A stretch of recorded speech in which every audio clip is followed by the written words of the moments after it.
welcome, and welcome to Decisions. And all of the people in Australia who are watching this and overseas, welcome to you. And we have some guests here tonight, and we're in Sydney, New South Wales, in our Crow's Nest office.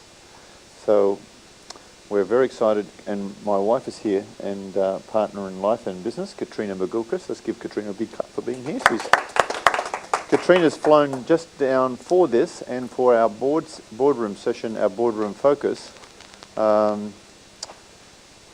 tomorrow, and then flying back. So this is called a flying trip. And then I fly back after I spend time with my children. So I come back Sunday morning.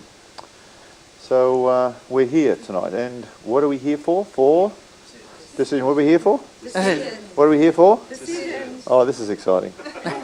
I've got to say to you, though, truthfully, there are 12 in the series that we work through at iCAN, and there are 4 of the top ones, and this one is the top of the top ones as far as I'm concerned, next to success. Decisions are such an important part, and my absolute commitment is that you'll walk out of here with some decision tools and some abilities that you didn't walk in with. And those people watching this, you're going to need some pad and paper, and we're going to have some fun here as you become a better decision maker. Now, first question is, who here who here is a good decision maker? Let me think about that. If you're still thinking, after 15 seconds, 30 seconds, you need to be very conscious about what we're doing here, because that answer was like that. You either knew that answer, somewhere you had to go and check and read a book or whatever. It was instantaneous. So for those of you who are still thinking about the answer, then you're going to enjoy tonight. So, just we get a microphone, Zoltia, maybe we need you down here too, pretty close probably than sitting up there. I know it's going to be hard. Or perhaps we could even give it to me, or we'll give it with Katrina. Just want to get to know you guys a little bit, and for the others to get to know, and just if we just have only 6 of you, just to talk this through. And what I'd like to know is a couple of things. One, what were the 3 biggest decisions you've ever made in your life? Which of these decisions would be, fairly important, that actually were turning points? And if you consider them carefully, after the ones you made, but then I want you to reflect and say to yourself, well, which ones did other people make for you? That kind of thing where you're, I could make a decision, so someone else made it. We had a girl in our program, and she was an accountant. And I said, "Do you like that?" And she said, "I hate it. Absolutely hate it." So Shamus, we might need that door shut too. And I said, "Why did you do this?" She said, "Well, I just didn't know. My father was an accountant, and I said, "What happened?" She said, "Well, I had to make a decision. And the decision was to choose which course I took at university, and I was like 17, 18 years old, and I didn't know. So I asked my brother, and my brother said, accountant, definitely. So I did. Worst decision ever made. I said, how old was your brother? He said, he was 14. What would a 14-year-old brother know? But when someone doesn't make one, then someone makes it for you. In fact, in our goals program, words we say, if you ever find you're doing something you don't want to do in life, it's usually you've been enrolled in someone else's goals program. And that's a decision itself. So we've got the plan, so I'm going to get you just to say your name, and just what 3 decisions have you made, and how did that impact on your life? I'll give you what I did. I got married. That was a fairly important decision. In fact, probably the most amazing decision, next to my second decision, which was to have children, which I was only instrumental with for a little bit of the time, as Sean would understand. We're required for about 7 seconds, actually, the whole process. In fact, these days we're not even required for that bit anymore, but still, we think we participate fully in the process. Having had these 2 children, Harris and Jessica, I am so grateful for that, as I am for my beautiful wife, as I won the lottery there. And the other decision, which was a long time ago, was the decision to be financially free and to be independent financially. Now that has really impacted me. I guess I've made thousands of other decisions as well. So it's not try and top Roy or whatever. Yours it could be a decision to be the school captain. It could be a decision to play baseball. It could be a decision to not take that job. Lots of things. So anyone can start, anyone at all, I don't mind really, anybody, but he's ready. So what's your name? Name is Adrian. Decisions, probably important ones actually was abundance in 04. Hello. This is a paid commercial? Yeah. No, it was. It actually set a path, changed the path where we were heading. So. Well, I remember distinctly within a month or two of that being at Lane Cove at a home unit block where you were going to bid at an auction with your beautiful lady, and we were negotiating the price. And remember that day? Yes, It definitely. was a Saturday, if I remember correctly. Correct. How's that from memory? And how long ago was that, Adrian? That was almost 4 years ago. Yeah, exactly. So that, obviously the second one, you mentioned my beautiful partner and our fiancée, so that was a good decision. Congratulations, woohoo! And probably a decision to join the army, actually, and back from the end of school. It's a pretty major decision. That can make a huge impact on one's life for the next 6 years or more. Well done, let's give him a clap. Good, good. Okay, let's go here. Tasha, what sort of decisions have you made? Hi, my name's Tash, and my decisions would be leaving uni after a year, and I can remember my dad saying, stay at uni, just get a degree, and it was like, it's not what I want to do. And I've explored many things since then, and as much as it could have been a straight path, I'm glad that I've explored every option. And there was an interesting decision that I chose to ride my bike one night and I got hit by a car, and I got some massive lessons that has changed my whole path and my spiritual journey, and it's been amazing. So that was really interesting to contemplate that just a moment ago. And when you think about that decision, and there are no accidents, none, Grace has got a plan, Yes. so there'd be a whole thing about that, wouldn't that be interesting? I was a big Louise Hay junkie and everything, all the rest of it, and when that happened, as much as it was car accident, it was like, I know this isn't an accident. Yeah. And it wasn't that you're a bad person or you're not, it was just interesting, how we interpret that. We're going to talk about how we interpret things tonight. Yeah. It's good. And the final one would have been coming to Sydney a few years ago, and returning to Sydney a few years ago, and getting back on path to all of this personal development work and leading to abundance this year. Yeah. That's great. And they're like, crossroads, aren't they? And they take you different. Well, let's give a little clap. Just pass it back to Sean, and we just get there, and we might just give it to, Sean, hi.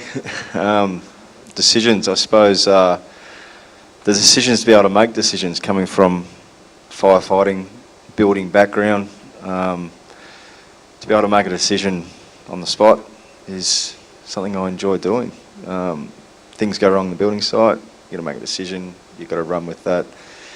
If you're in a fire or your mates are in positions, you need to make a decision pretty quickly. So split-second decisions where life's involved, and people make decisions in fires, the wrong decision, and they die, don't they? Like, this is not just like in firemen as well, but people. Oh yeah, that's a huge thing. Yeah, so I suppose being able to make a decision and act on it, I do enjoy that side of things. Not saying that all my decisions have been correct too. There's always been a lot of mistakes, and I'm happy to go down that path too, because the things I've learnt from those mistakes have been huge, and we're in a lot better position from making a lot of those mistakes, I truly believe. And as much as it sucks at the time and hurts a lot financially and emotionally, I think we're both, well, I am, and I know Anita would probably say the same, we're probably in better positions even though it was the wrong decision back then. But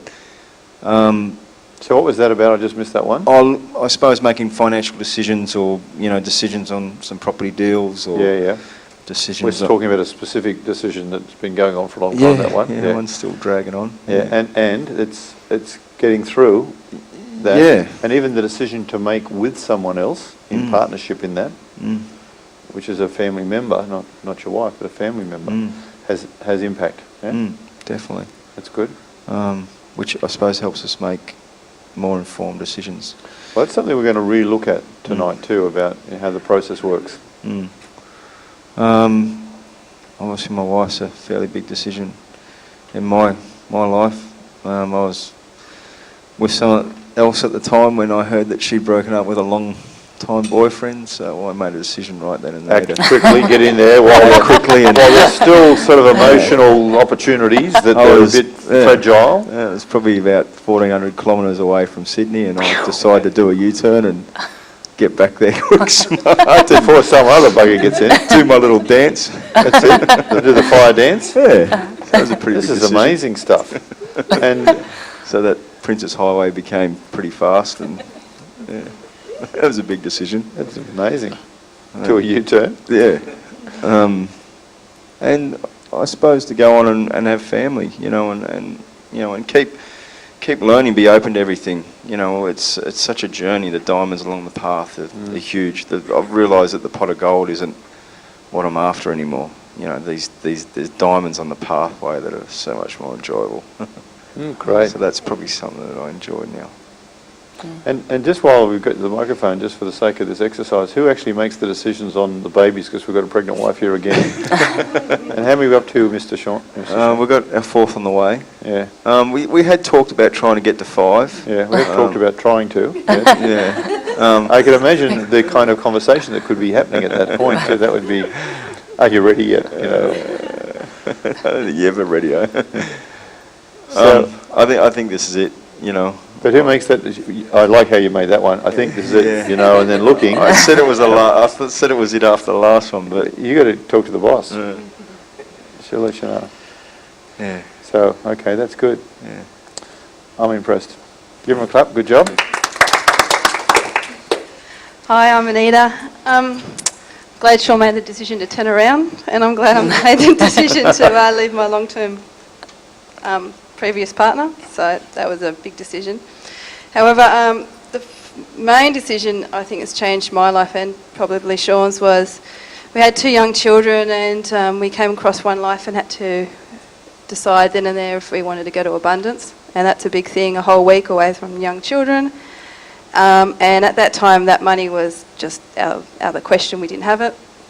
So the big decision was to get someone to mind our children and go to Abundance, and it's changed our life.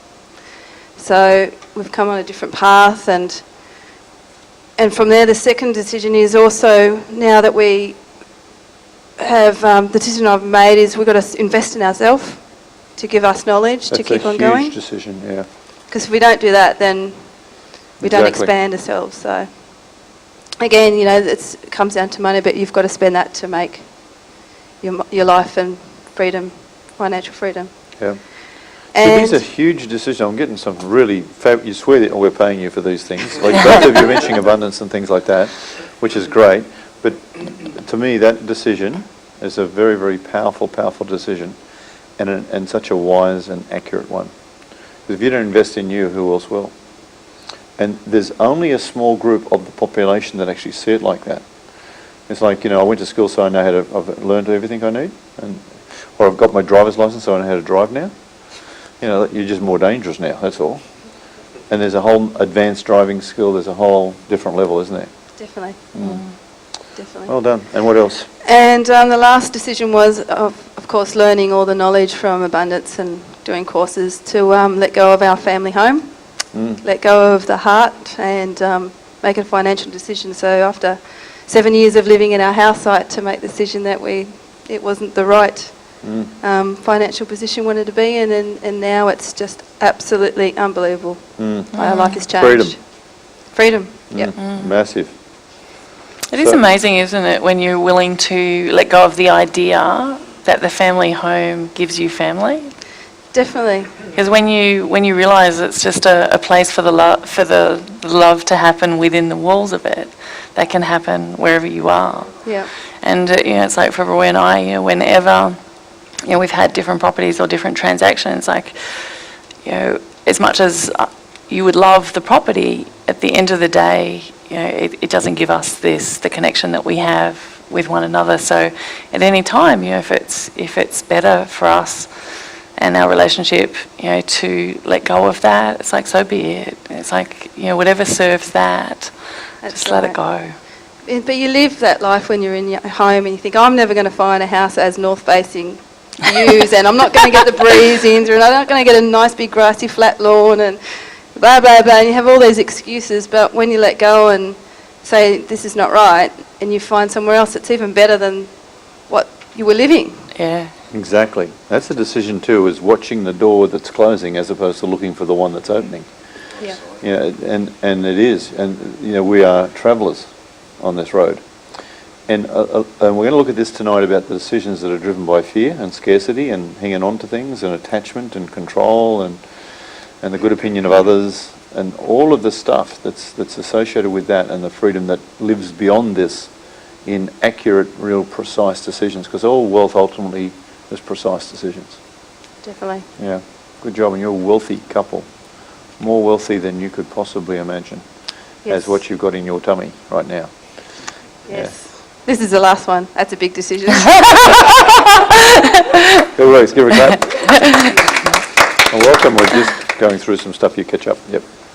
My name is Loy, not Roy. Loy. It's an Asian person here.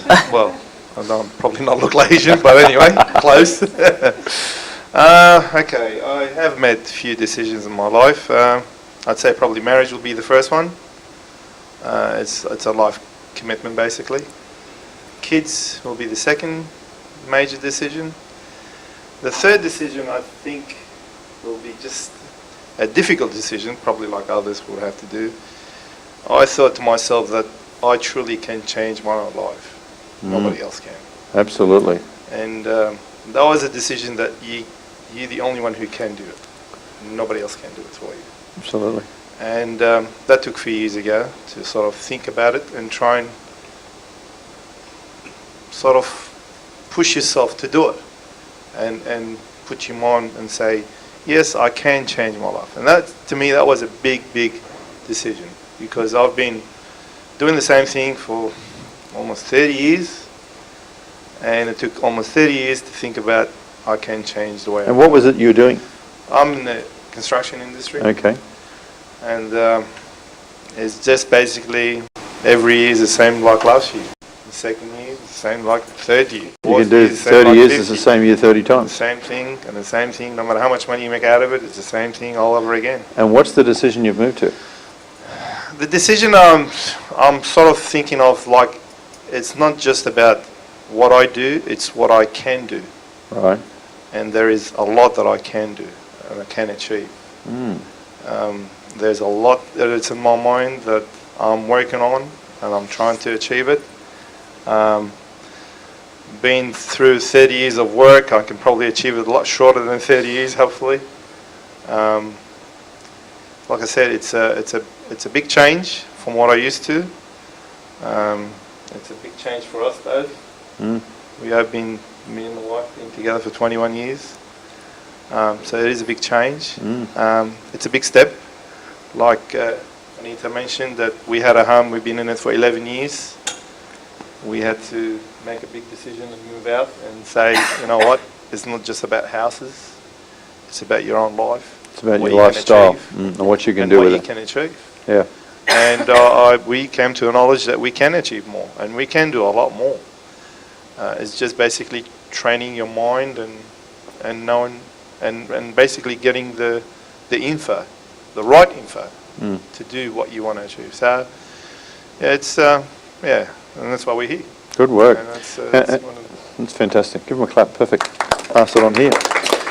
And Louis is not a graduate here. Oh, sorry, Don. Do you want to turn it off? Okay. Do you want water? Yep. And you're so welcome here for this. And again, no accidents. No. That you come to the first night called decisions. It's great. Wife's decision. Okay, so how about you? What was yours? Hi, I'm Renita. Just put on your chin because Is they it can on the pick it up. chin? Yeah, exactly. Okay. I'm Renita. My first decision was to get married to Loy. Second decision was probably to start my own business, and I wanted to be financially independent. I had made that decision to have, and I thought I can change, but I just didn't follow the right order or didn't know all the information. It didn't go well. So I had to close that down. And after that, I was, I think the next decision, the biggest one, was having children. So I tried to get financially independent and free. I just didn't know how to do it. And I tried. So, you know, and we came here. And so, like you said, it's no accident. So this time we'll do it the right way, with the right information, with the right people, and hopefully do a lot better than what we were trying to do by ourselves. Beautiful. Let's give her a clap. Well done. Just want to put that on the side. That'll be good there. Yeah. Okay. And Don, do you want to share some decisions you've made? Okay. Yeah, it was interesting as you were just listening to you all sharing. On the way here, there was the taxi driver that picked me up at the airport, and I got into this cab, and yeah, sometimes you get in a cab and the energy isn't so great, or yeah. I got into this cab today, and just the energy was so soft and gentle, and it just like, you know, it just felt like such a sweet embrace. And there was a man who was probably from China or, you know, one of the Asian countries that was driving the cab, and he just had such a sweet energy about him. And yeah, he asked how I was, and I said, great. And I said, how are you? And he said, so-so. And I said, oh, what's happening, you know, for it to be that way? And he said, oh, well, it's just very quiet right now because the holidays are finishing and some people are on extended holidays. And I said, oh. And so I was assuming that, you know, maybe he owned the cab. So I said, oh, do you own the cab? And he said, oh, well, one day, you know, maybe I hope I will. And we just started to share.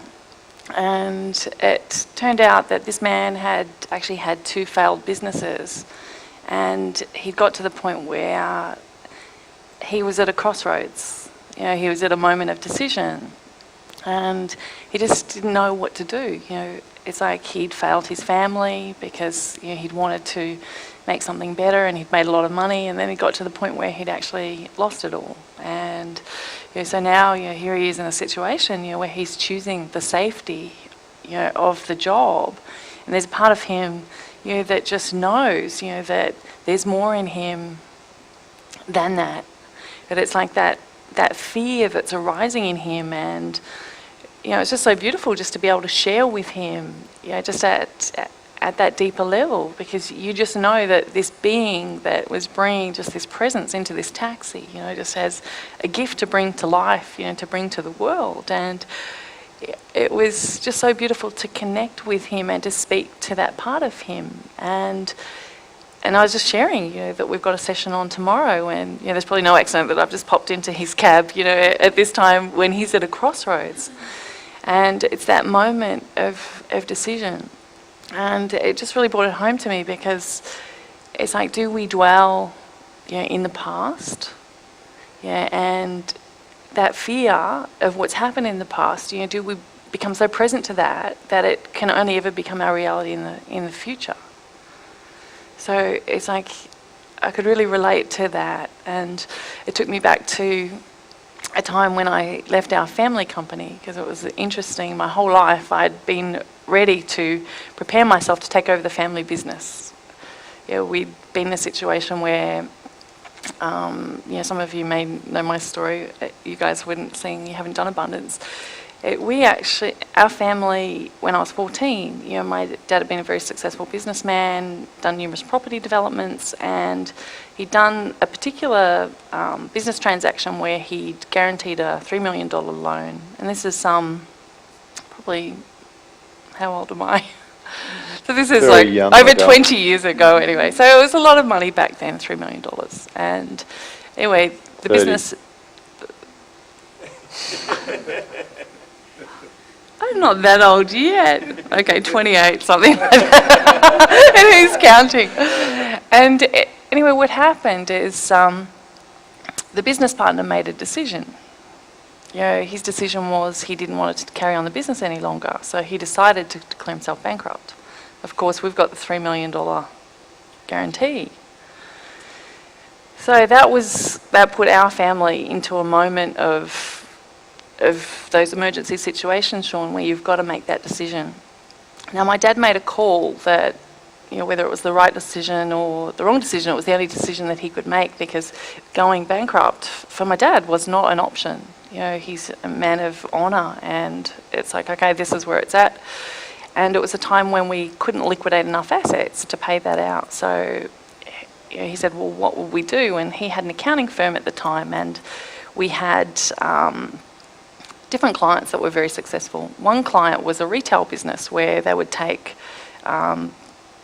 toys and things like that to country areas and run big, huge sales and then move on to the next town. So we'd seen that that was a great business model. So, Dad, thinking very quickly, it's like, if we stay in the town where we're at, we can't liquidate the assets, we will have to go bankrupt. So we need to leave the town immediately, liquidate whatever we can to create the asset, by way of clothing, Manchester and toys. And we went to a different state and did what this client had been doing, with running these sales. So what that did is, over the years, we paid the creditors back, and the business expanded and grew, and it developed, and then we went from clothing and then went into books, and so we had 19 retail stores. So, it's like all the assets are growing, everything's coming back to the way that it was. I was 14 at the time, so it was great to leave school to be able to help with a family business. What actually happened, though, is I got to the point where we could see the writing on the wall that the business needed to change, because we'd gone into the book industry and they'd been perfect for that time. But it's like, again, you look at the market conditions and you see, is the tide turning? When we'd got into the books, then it was, there weren't many remainder books within a bookstore. Like, what you'd find is maybe they'd have a few special lines, but to run huge sales just full of remainder books wasn't that common. It just, as Dad saw the writing on the wall, it's like, okay, things need to change. So then we went into real estate. We sold that business just in the perfect timing and went into the real estate business. Very successful in real estate, perfect timing again. And I'm on this ride, and each time I'm in these new businesses, I'm looking for the moment when I will be taking over the family business. I've been preparing for this my whole life. It's like when we've got the clothing business and that, it's like the moment will come, where I'll reap all the rewards of my labour. And then that changes, and it's like, okay, we learn a new industry and let's reap the rewards of my labour. So then I get to the point where I'd been working for probably 14 years at that stage, and I'd been the licensee of our real estate company for about 8 years. Then I really get in touch with something inside of myself that I just want to experience more of who I am, more of life. I want to experience the magic. And I'd learned a lot about business at a very young age, and that was great. So I've got this attachment. It's like this seduction of the money. It's like everything that I've worked for, everything that I've wanted my whole life is right here. And then I've met Roy, and I've been assisting on Roy's programs and things like that. And it's like, it's delivering everything that I'm wanting as far as being able to connect with people, support people, help people grow. And again, it's that moment. And I made the decision just to leave the family business and just walk away. And then I went to work for Roy, and it was such a time of change. I also left my marriage at that time. And I remember it had been almost 12 months that I'd been working for Roy to put real estate transactions together and help on the programs. I remember there was this one moment where it got to the point where I'd been living off my equity, from the property settlement, and I've just been watching it going down and down and down, and hadn't done a single transaction, hadn't found any transaction that would work. And I don't know if you've ever been in that situation where financially, where the money's running out, and there's that, that urgency that's coming, and you think, like, where's the next meal going to come from? And of course, trying to be really cool on the surface, it's all good. And But I remember talking to my dad on the phone, and I said to him, you know, I'm just really looking at ways that I can increase my cash flow right now. And so we were discussing a few options. And he said to me, he said, Treen, he said, it's time for you to go and get a real job.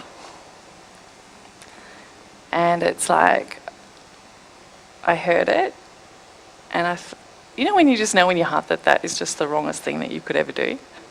Well, that's what I just knew. It's like, it just doesn't feel right, Dad. And he said, well, Treen, you know, like, you've got to be sensible here. You know, you can't live off your capital. You know these principles. And he said to me, well, he actually gave me a list of things to do, a list of actions to take. And he said, I want you to promise me that the first day that you don't honour these agreements, that you don't follow through on these actions, that you will go and get a real job. And it felt right to agree to that. So I said, yeah, okay, I'll commit to that. And it's like that moment where the decision was made that I wouldn't sell out on my dream, that I would be just present to it and just follow through on it. That was the moment where everything shifted energetically. And it was probably within only a couple of weeks, I think it was, that then I found the Hunter Valley Retreat property.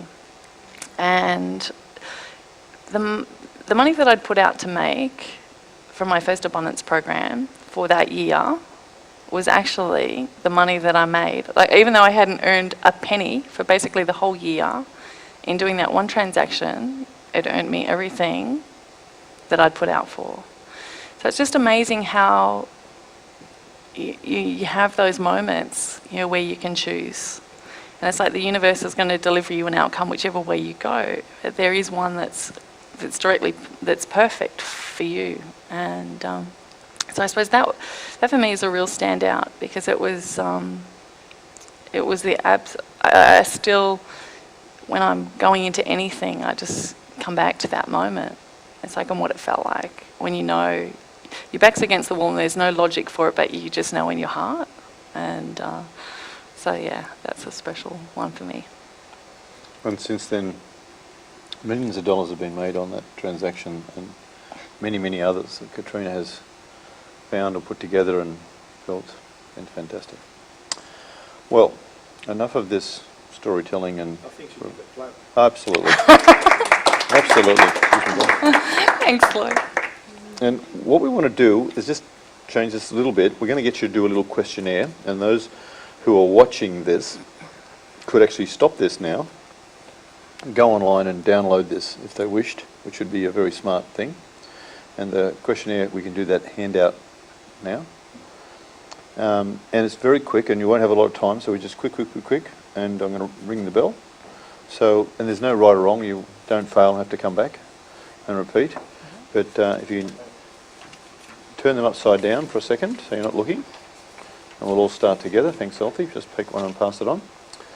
And for those people who are watching, the document you're looking for is called the statement.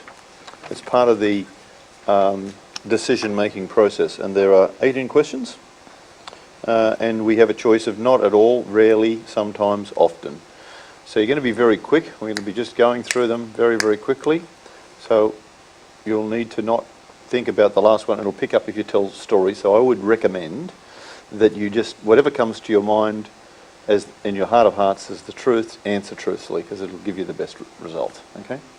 So ready, turn your pages over, start your engines. And those who don't have it, I evaluate the risk associated with each alternative before making a decision. Not at all, rarely, sometimes, often. You can do that first time, just very quickly. After I make a decision, it's final, because I know my process is strong.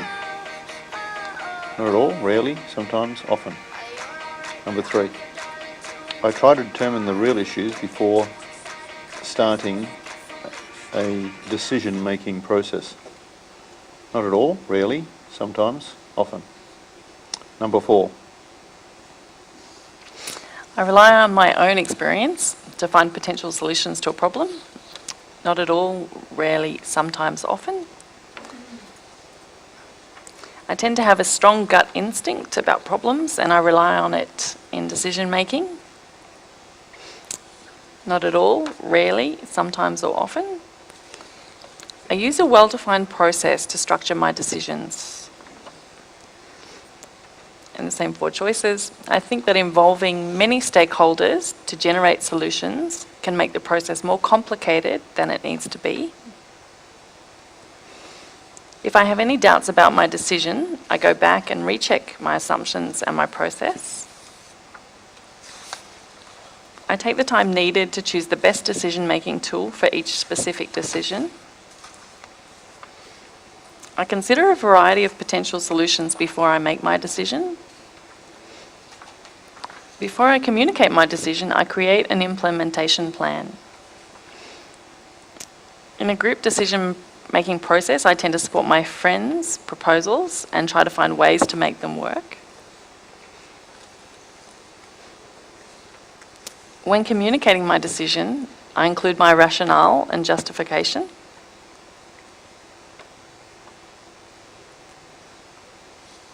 Some of the options I've chosen have been more difficult to implement than I had expected.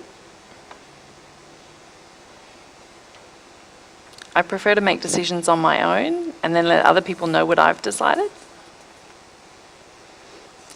I determine the factors most important to the decision and then use those factors to evaluate my choices. I emphasize how confident I am in my decision as a way to gain support for my plans. Good job. Thank you, Katrina. So just adding up your totals, and just total them up. It's got, the number of not at all, rarelies and all that.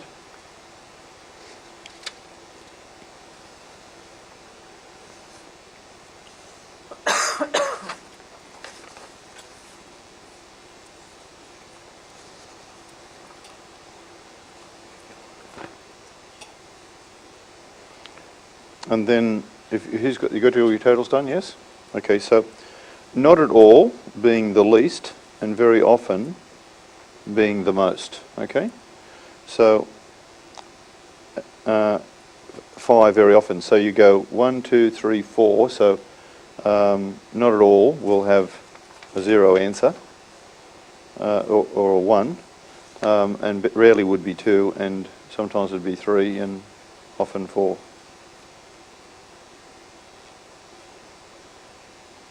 Okay, so you'll have a number there that would give you a score. You can't change them again later. Okay, so adding them up. Okay.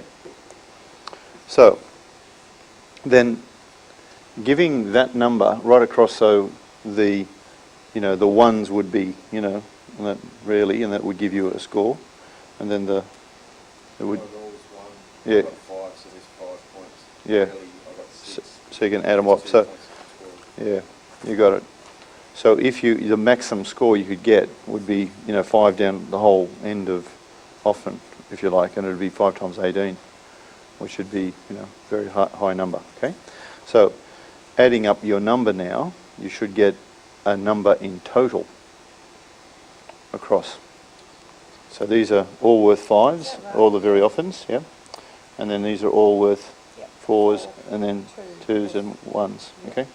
Then you add them all up, okay? So the number you have, okay. All right, all got your numbers? Okay. So this is the answer to see, not that you wrote it wrong, but if you've got 18 to 42, in other words, under 14, over 18 but under 42, your decision making hasn't reached full maturity. You aren't objective enough, and you rely too much on luck, instinct or timing to make reliable decisions. Start improving your decision making skill by focusing more on the process that leads to the decision rather than on the decision itself. And with a solid process you can face any decision with confidence, and we'll show you how. In fact, the next section we're going to do is the decision-making process for those people who, that's a bit of a challenge. 43 to 66, so some people might have that. Your decision-making process is okay you have a good understanding of the basics, but now you need to improve your process and to be more proactive, concentrating on finding lots of options and discovering as many risks and consequences as you can. The better you analyse, the better your decisions will be in the long term. Focusing specifically on the areas where you lost points and develop a system that will work for you across a wide variety of situations. And for those people who have got 67 through to 90 or more, you have an excellent approach to decision making. Congratulations. You now have set up the process and generated lots of potential solutions from there. You analyse the options carefully and you make the best decisions possible based on what you know. As you gain more and more experience using the information to evaluate your decisions and continue to build your decision-making success. This about the areas where you can lose points and deciding how you can include these areas in your process. So as you look at these answers, the questions, you see some themes that have been established there. Anyone like to talk on that? And also, is the quiz is based on essential steps in the decision-making process. So there's a theme that may show up, and I'd be just curious if anyone noticed that. Yep, just get a microphone, just pass it if you could, so we can get it on the... Basically, the thing I got from the question is, do you follow others for decision-making, or do you make the decision? And what did you say? Well, I basically do not follow. I try and make my own decisions, but sometimes it's not as easy as you might say. No, that's true. And what did you put down? Was it not at all or rarely, or you said sometimes or often? I'd say often. Often, okay. Well, you got a high point for that in this particular thing. Yeah. And is there times, though, that we follow? We either lead, follow, or get out of the way. That's the story, right? And we don't want to be following followers. Can you see that's a decision in itself? Very dangerous to follow followers because they're lost as well. That's great. Give them a clap. Good job. And we just pass that to the back if you could. That's all right. Go ahead, Sean. A few of those questions, the way I was looking at it was maybe the answers in often would be more of a stubborn kind of dig your heels in that I've made the right decision process, which isn't the way I make decisions. So I was finding myself torn a little bit between some. Well, I don't. I like to believe that I'm making the right decision, but I'll listen to people's views, and I'll work together in that process. Collaborative way. It's the way I build. It's the way I like to work my programs in my building. It's just instead of digging my heels in, look, I'll do that if I need to. But a couple of those answers, I thought. What was the question? Oh, just a couple of times there. Whereabouts? See, while you're looking, are you a good decision maker if you make the decision to look for others' feedback and to be collaborative in your process? Of course, that's a great decision. So this little assessment wasn't based on, are you good at putting your heels in and sticking to your thing and being stubborn? That may not be a good decision maker. And bulldozing your ideas through or not listening to others. So good decision makers listen, but when they've decided, bang, they decide. They don't keep listening, and because the other side of this procrastination of lacking the ability of leadership for yourself. If you can't lead yourself, you can't lead anyone else. So I think it's a question of interpretation, a good decision maker is not a person who's stubborn or digs his heels in or blow you away. So it would, in my view, would be considered part of your good decision-making process, but it depends how you interpret that.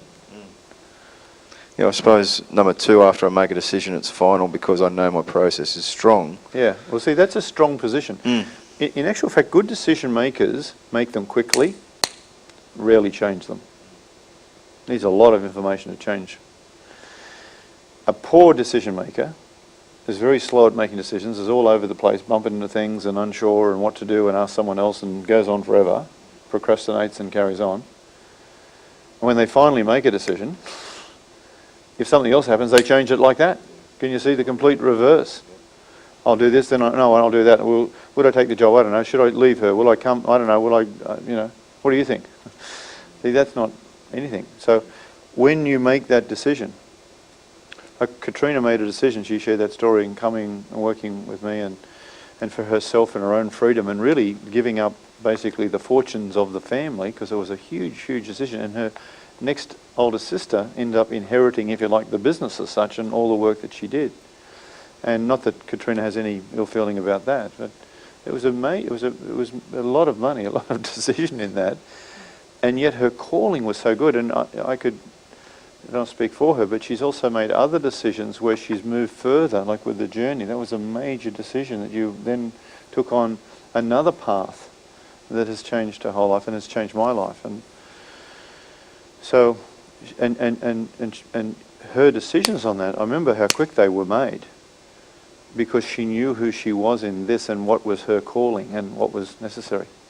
And it was final. Like, I've never seen her waver from that decision. And she looks at all sorts of things.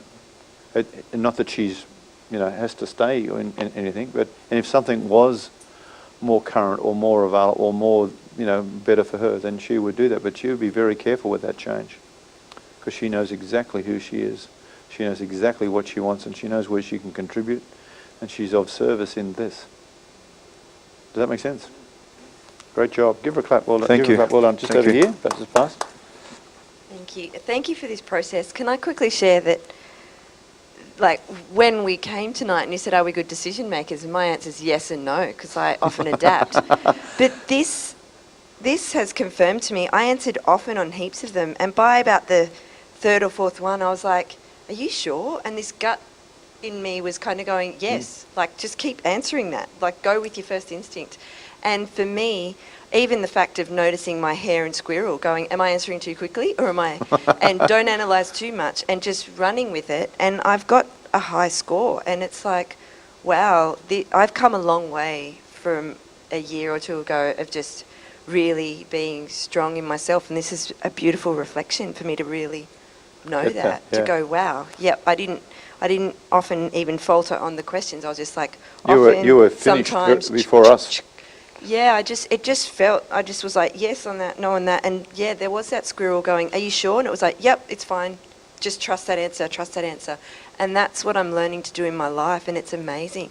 And that second question, again, was a really strong one of, after I make a decision, it's final because I know my process is strong, and that shows a massive difference in me because it isn't about that. It's final and I stamp my foot. It's just I know my process. That second yeah. statement in that is the most important part of that statement. Because when you read the first part and leave the second part out, that's like dogged, isn't it? And determined and righteous and all that. But as soon as you put, because I know, and a knowing will knock a belief out every time, I know my process is strong. Because I know who I am. Can you see the power of that? So it just makes it locked down, bang. This is safe. Yeah. That's good. And congratulations to you in this. And I had the benefit of checking out the Opera House with you. This lady took us, the whole team of us. Did I tell you that, darling?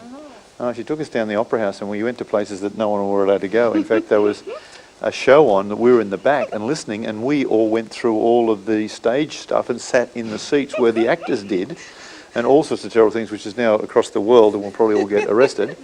Playing on the set behind the scenes. But it was so good and With full respect. we were very careful. We'll put that out there. There was full respect. Yeah. And Tash saying hello to people and they say, hi. And she knows the whole Opera House crew, like there's thousands of people. It's just this huge thing. And we're going underground and all over the place. You were there, Zolti. You were there with all the gang. And, from where you were before and a decision you're making about what your career path is, and knowing who you are in that and who your man is going to be and all of the things that are associated with these sorts of decisions just change your life. Yeah, so thank you for this process, because it's really been a beautiful self-reflection to give me extra confidence. And know that that's true, yeah, because our little mind is going doubt, fear, worry, I don't know, is this true, I don't know, as opposed to faith on who I am. Good job, give her a clap, well done. All right, now I want to hand out the process if we could, Zolti, and this is a 7-step process just to help, with what we just did, so we can be even better, okay?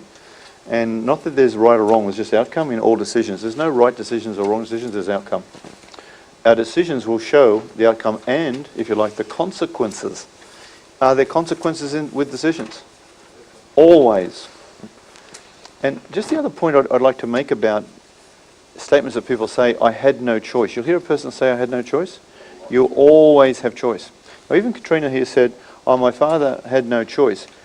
But she finished the sentence by saying, because his principle was so strong, bankruptcy was not an option. Can you hear that statement? Now, he still had a choice. He could have gone bankrupt, but that wasn't an option. Failure is not an option here. And that is a decision. We always have choice. Okay, so here's the process, 1 to 7.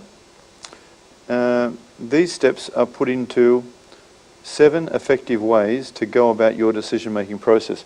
Who likes reading things? Okay, why don't we do Adrian? You can first hand up. So step number 1, Adrian. So step 1, outline your goal and outcome. This will enable decision makers to see exactly what they are trying to accomplish and keep them on a specific path. Goal card and set the intention by when. So this is the first step. What's the goal? What's the outcome? Know your outcome. If you're going to pick up a phone and talk to a real estate agent, know your outcome.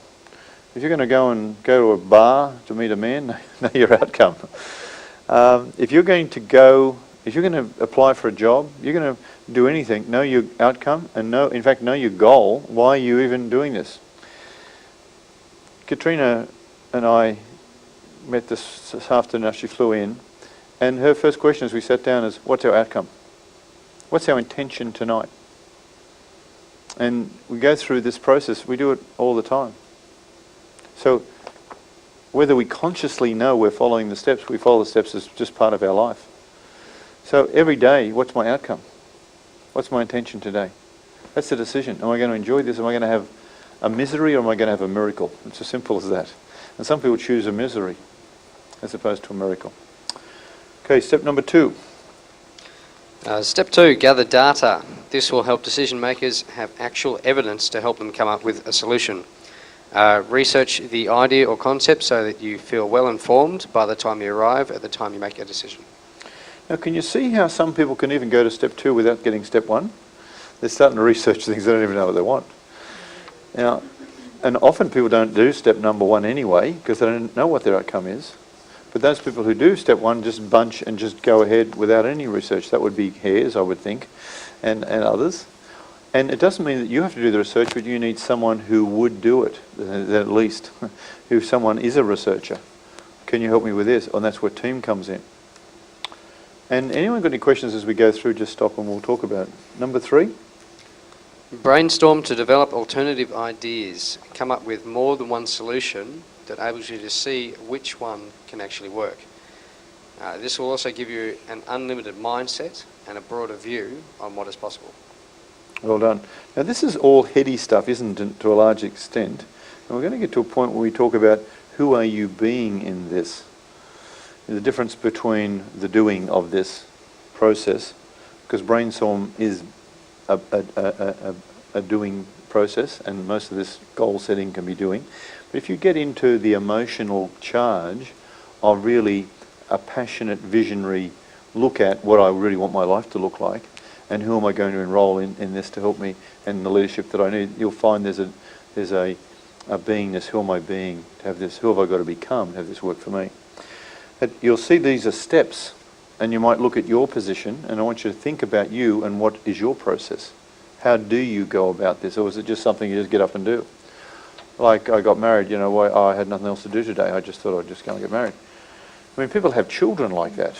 They're just, oh, look what happened, like it's an accident. Some people have these accidents. But the truth is there's very rarely any accidents. We have intention. Everything in our life has intention to it. Number 4. List pros and cons of each alternative. With the list of pros and cons, you can eliminate the solutions that have more cons than pros, making your decision easier. This will also allow great clarity and logic if emotion is present. Okay. So can you see 2, 3 and 4, if you're clever with your goal, can get you into procrastination mode of analysing and analysing till the cows come home and not get to the next part. And yet is it important to do your due diligence? It's a real estate transaction, it's a share trading process, it's whatever it is, and you're looking for principles and strategies here rather than tactical response. Because a tactician is an action person without its response, it's reactive often rather than responsive or proactively planned. Okay, so number 5. Make the decision. Well, isn't that important? Because Once you... we could stop there, couldn't we? We could actually, as we just said, and do all this work and miss the point. Yep.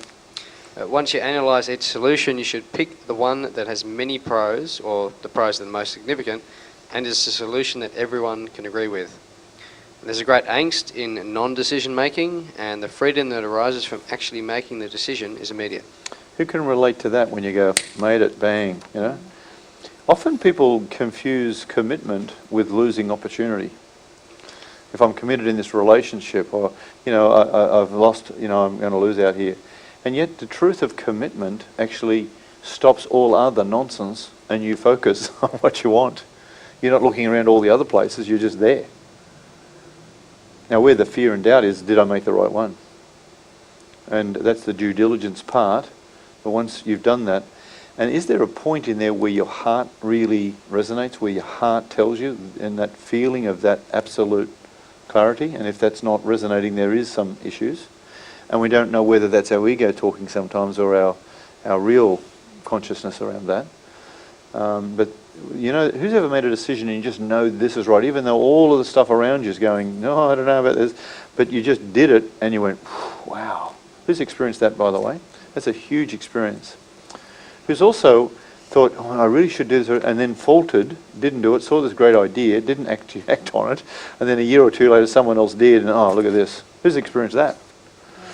So, you know, that's when your heart be the guide, you know, and your compass. And we know about the head and the heart, the hunter and the heart, you know. Is the hunter doing this, or is our heart doing this? And do we need our hunter and our heart? We need them both. Because our hunter has to hunt and our heart has to guide us. And that's part of the decision-making process between both. And both are necessary at various times. Okay, great. Number 6, step 6.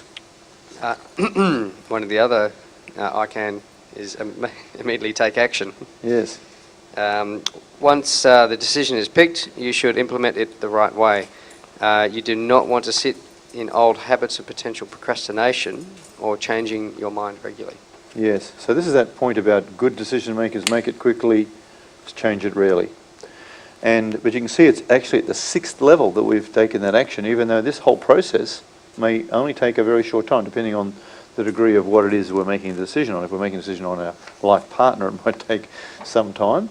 But if it was a decision on, you know, buying a car, which is quite a large decision too, in one sense, but, you know, you can do your research and you get it all done, and a month or something you've made the decision. A house may take similar time, a little bit longer. But to make a decision on the shirt or the, you know, other things can be much quicker, or the phone I want, you know, depending on the decision. The freedom that happens with decisions. And once you get into flow with this, like you're going to open an office and then the furniture you need, all the decisions are going to be made. There's a multitude of decisions. Getting the phone system on, getting the painting, don't get the carpet, getting the banner, the signs, getting the position, getting the accountant, it just goes on. All the stock, the shelving, the fit out, bank, you know, endless. But once you're in that flow, bang, bang, bang, bang, the people that you choose to have around you, the quality, the environment that you're going to create, all these are decisions. How many decisions do you reckon you make a day? Thousands and thousands, something more than 100,000 a day. From picking up and combing your hair to cleaning your teeth first, or putting your foot in right foot in the pants or is it the left foot in the pants? How do you do that? And people make that decision until they become automatic. We talk about habits, and that's part of our program as well, because we give up some decisions through a habitual manner and some of our habits through service and some of them don't. And the last iCAN was action, and precise action, which really comes from that decision-making process. And step 7. Learn from your decisions and reflect on the decision-making steps. This allows you to see what worked for you and what didn't, and change old habits arising in the future. Beautiful. Well done and well read. Give them a clap. Good job. So for those watching this, that's the step and been read to you, and you can download the iCAN decision process steps 1 to 7 if you want to see that sheet, of course. Anyone else like to make any comments about this? Maybe Katrina? Okay, just moving on then. There are 2 things that I'd like you to make if you want to reflect on how your decision-making process has been going. And there's really 2 quick ones. It's very simple. Number 1, look at your calendar. Number 2, look at your wealth account. Number 1 being your calendar says, what have you done over the course of the year? And more than anything, it reflects, who are you? Who have you been this year? If you take last year, just check last year's calendar. Check your diary. Who was I last year in my decisions? Who had I become in that? And then how did that reflect in my beingness in relation to, in the manifestation on the planet with my financial position? How's it shifted? Because precise decisions create precise action, and precise action creates your wealth and your well-being. And there is a lag time in all of this, and that lag time has its cost. Question, contribution, observation, this all makes sense? So I want you to just think about that for a second, and maybe just take a minute to talk to your buddy who's sitting next to you and say, how did the calendar look last year? And how did the wealth account look? Just have a quiet half minute each and just have a little talk, chat. And those of you who are watching this, take the time now. Just take that half minute just to note what happened this last year. What are highlights on your calendar? What are highlights on your finances?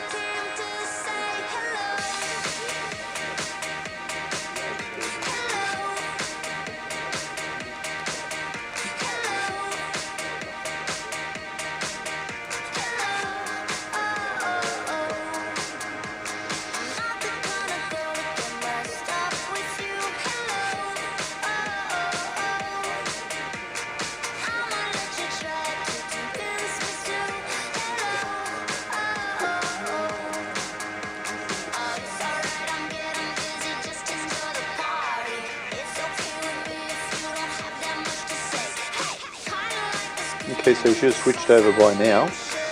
Just 20 seconds.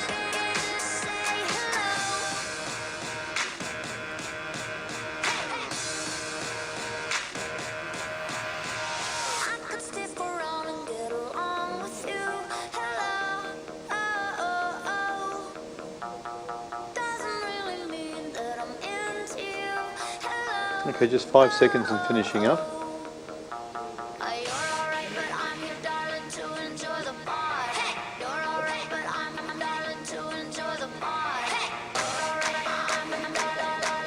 Okay, give yourselves a clap. Well done. And thank you, buddy. All right, anyone comment, observation? Some reflections there. What is wisdom? Wisdom is what? Knowledge and action. And it's experience and knowledge. It's the big one that makes it work is reflection. When you reflect on your past and learn from it, that's when wisdom shows up. If you don't reflect on it, then you've had some experience and some knowledge, but you may run a pattern to duplicate it. And this really leads into a question about how often do you think about how you think? How often do you think about how you think? Most people, not very often. What percentage of the population do you think I'm talking about? 95% of the population don't really think about how they think. things just happen and they are reactive to what's happening to them. And they think, but if they had to explain what they were thinking really, and the times they think, they'd be speechless. Because very rarely they're actually thinking. They're in such robotic processes now that they're just reactive. Probably. Following followers, that's correct. And this is also going to show up with the battles in your mind. I don't know if you've ever experienced, I know I have, where you're battling with your mind and you know which way to go, what to do. And this is that psycho babble that can go on at night. And the ambivalence of that, where you can get ambivalent. And it's quite a destructive part when you really get the skill of decision making, bang, bang. There's times in my life that I've gone into that and doubted myself and things. And whenever that happens, I'm like a ship without a rudder, and I'm very unhappy with myself. Very, very unhappy. In fact, I experience overwhelm. And I'm glad to say it doesn't happen that often, but I don't like that at all. And I can imagine what it would be like if for some people who live in that space, and how destructive that is. That's why I think this particular session is so powerful. Now, I've put down a couple of things about also other people's opinion that come into this. And, we sometimes doubt, so we find other people's opinion. Now, opinions are opinions. They are not necessarily, someone says, these are the facts. Well, yeah, would you like the facts or would you like the truth? Which would you prefer? Because there's plenty of facts. But the truth is very different. And not just your truth, which is a very interesting thing, because we have our truth, and then there is the truth. Now, to get to the truth, which will set you free, to get to the truth, that's a space that you would have to go to really get inside that and surrender all. And some of the best decisions you'll make are the next morning after you've asked that question about, show me the way here, show me the light, and surrender that. And I know I've done that in more recent times. Every day we make thousands of decisions, and I just want to rattle off a couple of them, of the sort of things we make decisions on. We get information, general ideas, we're drawing conclusions, we're evaluating, we're checking other people's opinion, and we're making judgments. This is the combination of all this massive decision-making process. And the 4 profiles of thought patterns that actually work for this, if you want to write them down for the sake of it, thinking and feelings. These are the patterns. We have thinking, which is a head thing, and our feelings, which is a heart thing. Thinking and feeling. And one will be stronger than the other for some people. More head people will be thinking about this and they'll speak like that. So I think this way. And others will, I feel this way. You'll have that conversation with husbands and wives. The second one is the extrovert and the introvert. Extravision, extroversion.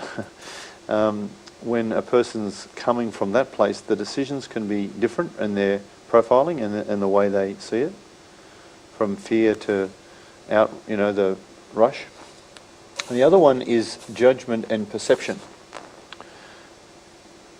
And these things are all part of the ego in a lot of ways, because we create our own perception by our own beliefs that are related to this, and we get, sometimes our decisions are really squashed on that. They're really confusing because we are perceiving, we're putting a screen on the mind by putting meaning on things. Like that question you said was a perception you had of the question and the meaning that you put on it, and then reacted to the meaning from based on some past information. And you can make a decision incorrectly based on that assessment. Do you understand what I'm saying? So you can say, well, I don't want to be stubborn, and I don't, I want to be more flexible, and like, so all that came together, but then it can get a confused answer in one sense by not, because that's part of our judgment, part of our perception, part of the meaning that we're putting on something, and we all do it. And that's where that, if we can get, and we're putting you under pressure because we only said, quick, you've got to answer that, quick, you didn't have time to think. If we can get you to, in decision making, we get you to step away and become the witness of it rather than the in it. You understand that one? If you can observe yourself in this, external from the person making the decision, you'll get real clarity. You go, what? What were you thinking? When you get involved with someone and you find, what am I doing here? And you go, what am I doing here? And you walk away. Bob Proctor has a great story. He used to go to this pub, and every year, you know, he's going to drink, and every day he'd go to the pub and drink. And one day he looked around, and he said, "These are all bums in here. Everyone's a bum.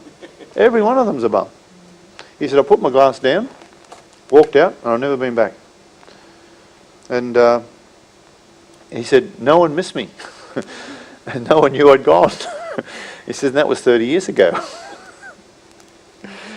Now that's a kind of witness, you know, you've got, whoa, you know, and that's a wake up.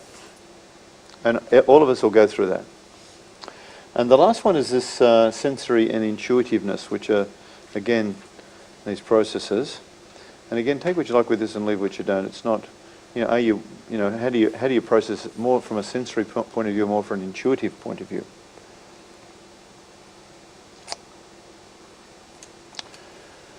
Now, I want to share with you two very, very important steps, but I'd like Katrina to do this part, and she's got some really good content here that I want to get her to do. But there's just two little bits that I'd like to do at the end, just two little clues in decision making, which you've got to remind me that I've got to do. I've done in 5 minutes, 3 minutes even.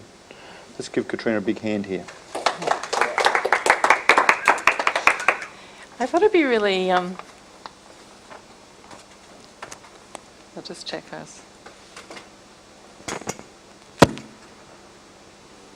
Yep, good. I was just really looking at, with decisions, you know, what it is that was really important to share tonight.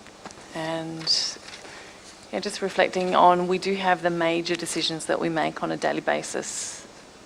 That the ones that we spoke about earlier, you know, that are the major catalyst for everything that happens. You know, we get that big shift where we head off in another direction.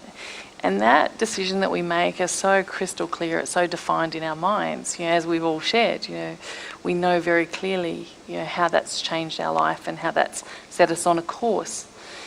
The thing that I was thinking that is so important, which is actually even more important, and it's the decisions that actually happen to us every day, you know, the ones that are unconscious decisions or conscious decisions. Because those things are so subtle, and they're, at the same time, they're a little bit beneath the surface, but they flow through in everything that we do. And these are the decisions on, you know, how we see ourselves. You know, what are the things that we say to ourselves throughout the day? Because each of these things, you know, are constantly defining our reality.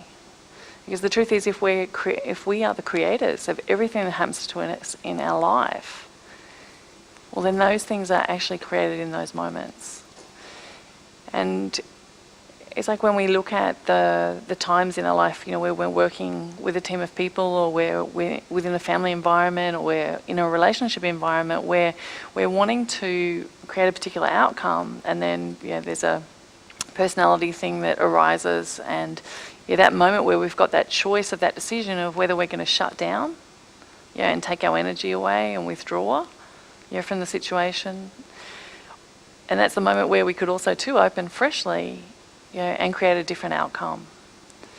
And it's like when you think about the perceptions that we have, you know, the gross generalizations too that we make about life and about people. I was just thinking about a time when I went to France with my dad. I think I was about 18 at the time. And it was interesting watching Dad, because the people, you know, are speaking French to him and he's speaking English to them. And they're answering him in French, and he's saying, "I want a hot chocolate." And of course they're not responding to that. And so he's saying, "Oh, the French people, they're so rude." And I'm thinking, Dad, you know, like, if you could see the mirror here, you know, in how you're behaving, you know, it's like, no wonder they're rude. And it's like, I don't have that reality, because I find the French people, you know, very supportive and very helpful. And it's like, so much so that last year when I was in France, we were over there doing a workshop, and I was going to meet a friend who is French, and by the time I'd gone to meet her, 3 different people had actually helped me with my bags along the way. And I'd said, oh, people have been so kind, so generous. And she couldn't believe it. She said, in Paris. She said, I can't believe it. But it's like, that's my reality though, you know, that people are kind, you know, and they'll help you where they can. It's like even today on the plane, you know, like I'm sitting over here, there's a guy, he just happens to say, whose is this bag here? And I said, it's mine, and he lifted it down for me without even, like, he was not even sitting on the same side of the plane. So it's like when we have these beliefs and these ideas, they go out before us and then they create that. So it's like in every moment, you know, the more that we can be present to, you know, how are we deciding, you know, to view the world? How are we deciding to view other people? How are we deciding to interact with people, you know, when there are situations of conflict that come up? Because it's those moments of unforgiveness, you know, where issues happen and we go, well, I'm never going to let them in again. Or that will never happen to me again. And it's like that shutdown happens. And what actually happens is that decision actually shuts us down to life. So I was thinking what would be really great tonight, you know, is to use this as an opportunity just to look at the decisions that you've been making or not making about how you've been living. It's like, you know, whether it's around being interaction with other people, you know, whether it's about interaction with yourself, you know, the stories that we tell ourselves sometimes, you know, is that we don't know enough, we don't have the answers, we're not good enough. You know, it's like, what are the internal stories and the decisions that are being made around reinforcing that by not stopping that internal dialogue and choosing something different.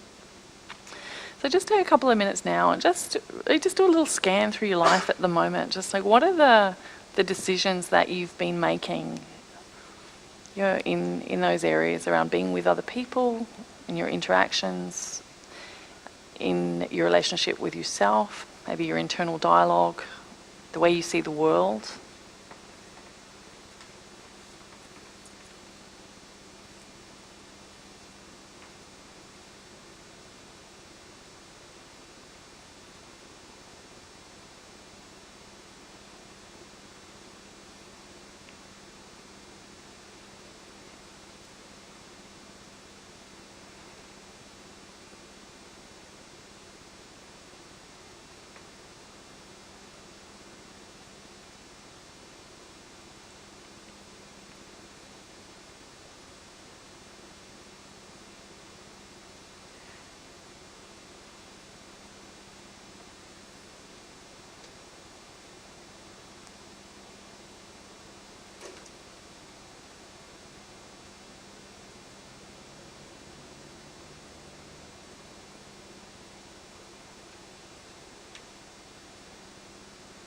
And it's not about being in judgment of yourself, you know, it's just noticing, you know, like, what have you been doing?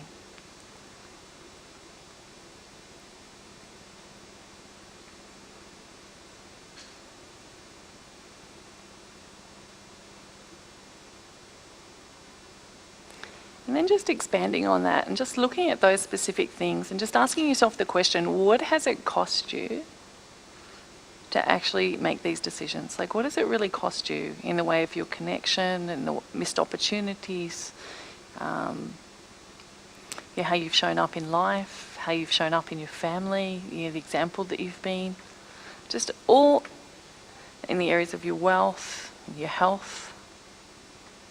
What does it really cost you?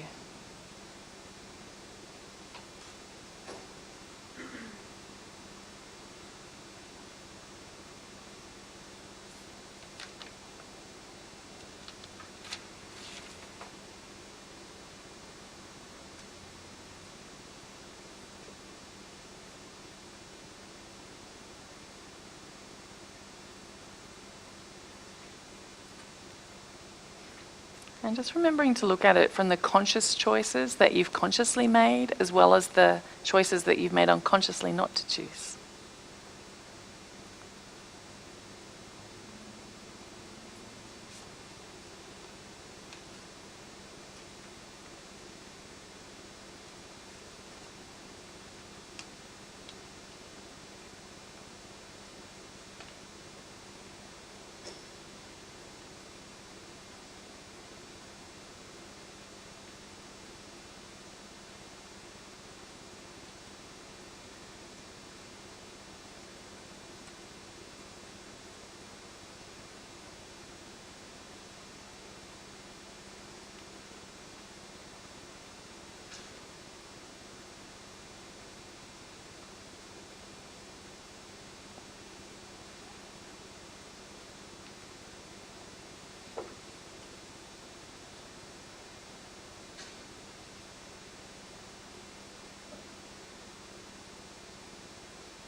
one more minute.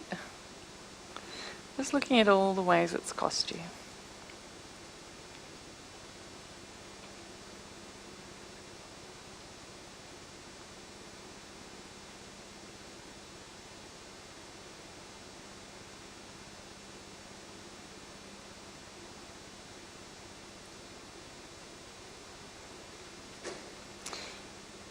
And just circling the two that are actually the most, probably been the most impacting to you.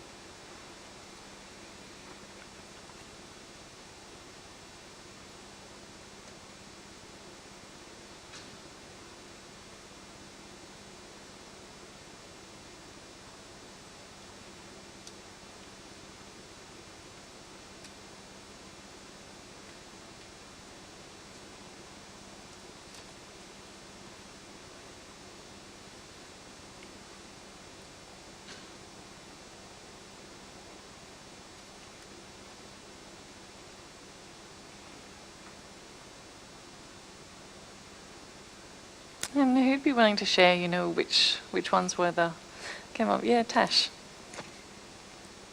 The biggest ones, time. Just realising that the others all lead back to the fact of time. Not, it's cost me time. And the other one that ties in with that it's cost me trust and self-belief, and they feed each other. That when I don't trust myself and I don't have self-belief, then I waste time by either distracting myself with things or people or whatever. Yeah, the two tie in together, I've realised. And how does that actually play out for you in process, like in your day-to-day going about your business? How does that show up? That when I have moments where I falter in my vision, whether that's my bigger vision or just my focus at the time within a big work project or whatever. Yeah.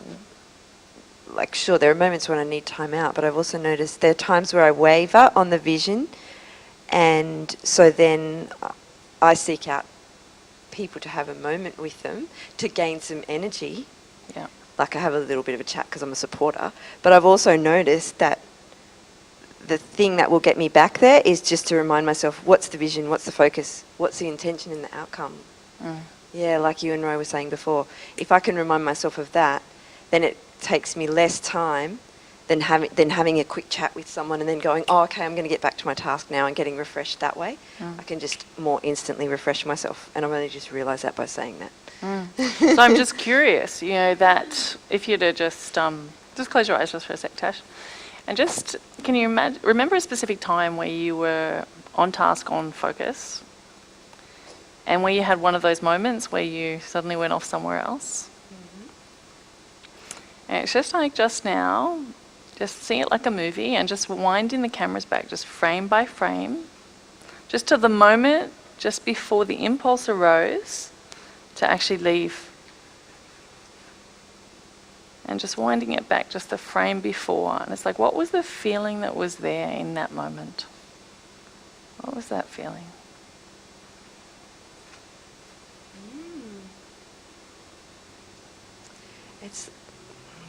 It's like a fear of the intensity of it. Yeah. The overwhelmingness, I guess, and the possibility that it can swing both ways. The fear of the overwhelming possibility that I won't do it, but the fear of the overwhelming possibility that I will achieve it. Yeah. That's in a big instance in my life. That's definitely been there. Yeah. And this is what's so important, because the truth is, like on the surface, you know, like suddenly we find ourselves, well, like in Tasha's case, where she's on focus, on purpose. And then there's that moment where suddenly, oh, these people are more exciting over here, I need to go over here. And it's like that moment, if we make the decision to just stop and just check in and say, what is going on for me emotionally that's having me need to do that? Because it's that fear that actually stops us moving forward. So the clue with this, Tash, is being able to, when you have that moment, just be able to stop, check in your body, what's going on, and be willing to feel the emotion that's there rather than run from it. Yeah. Because in that will be the clue. Yeah. Yeah, and even the fact that if I feel that blend of anxiety or excitement and then go, ooh, I'm a bit fearful, now it's knowing that it's not just a fear of it not happening, it's that fear of it happening. Yeah. And just going, hey, we'll keep going. Feel the fear and do it anyway, because that's great that you know that. Yeah. That it's possible. And it's just allowing the fear to be there. Because the truth is often, all this running that we're doing is we're not wanting to feel what's going on. And, often that we'll stay in jobs that we don't like or things because it's, there's that fear of the unknown and we don't want to feel that. So it's like better to just stay in motion. But it's like when you can do what Tash just did, just to stop and just be able to just wind the cameras back, to that moment just before the impulse arose, you can actually get access to what the emotion is that you're trying to avoid. Mm-hmm. Thank you. Well, thank you for sharing. Who else would like to share what came up on the list?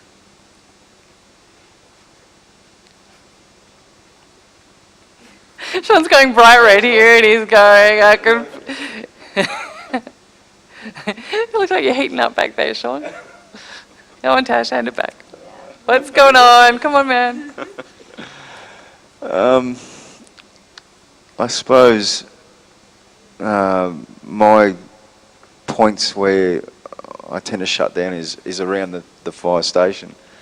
And, a bit of downtime around the station and the boys, we get a bit restless and, and a lot of talk goes on and just the jibber jabber crap that they talk about gets a little bit annoying, I suppose. I tend to shut down and just walk out of the room because it's, just doesn't interest me. It's non-purposeful, doesn't serve anything, doesn't serve anyone. A lot of time it's, probably paying out on different people in the job. And I feel that, I should be in the room and engaging in it, but in my heart of hearts, I feel like I don't want to be part of it, so I walk away from it. I don't know whether that's the right decision or not now. It's interesting that you're asking yourself that question. Yeah. Is it the right decision? Yeah. Because what's another decision that you could make? Same impulse, same circumstances, but what's another decision that could be just to more stay helpful? there, and you mean, or to? Well, I don't think sticking up for people not in the room and to put yourself out like that doesn't work in a fire station either, because then you become a target sort of thing. Well, it's interesting because these are the beliefs and these are the ideas that are going before us. And it's like, what if that was just a reality born of everything that you'd created before? And what if, your thoughts were different and you chose differently, that they could actually show up differently? And they're just feeling, imagine if they were feeling exactly the same as you.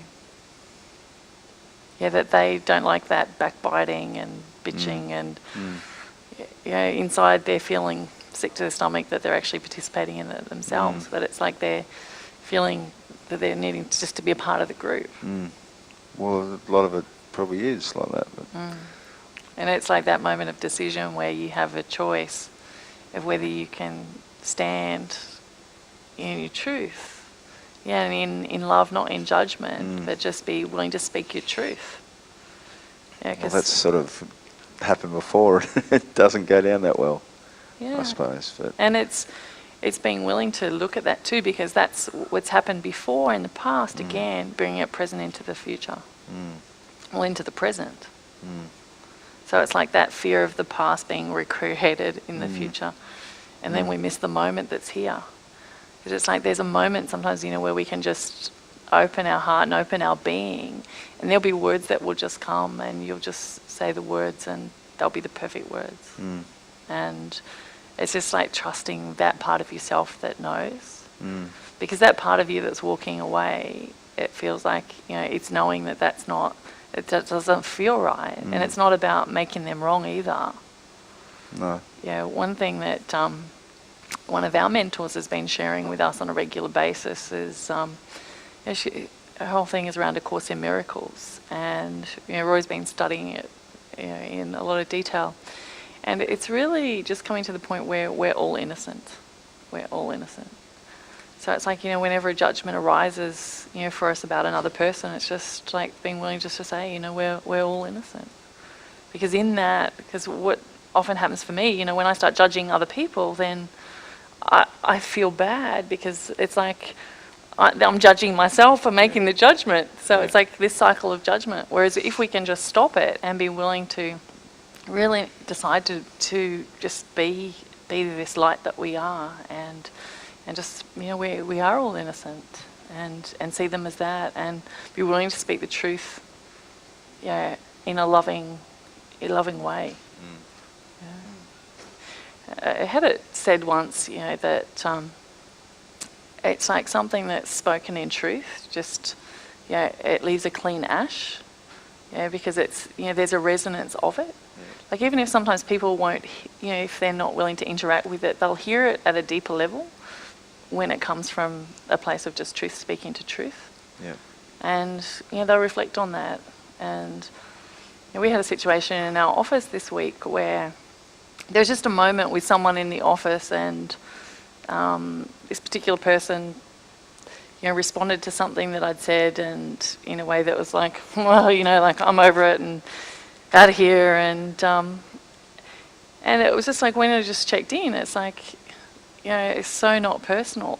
You can just love them no matter what, because it's not, it's only an attack if you take it as that.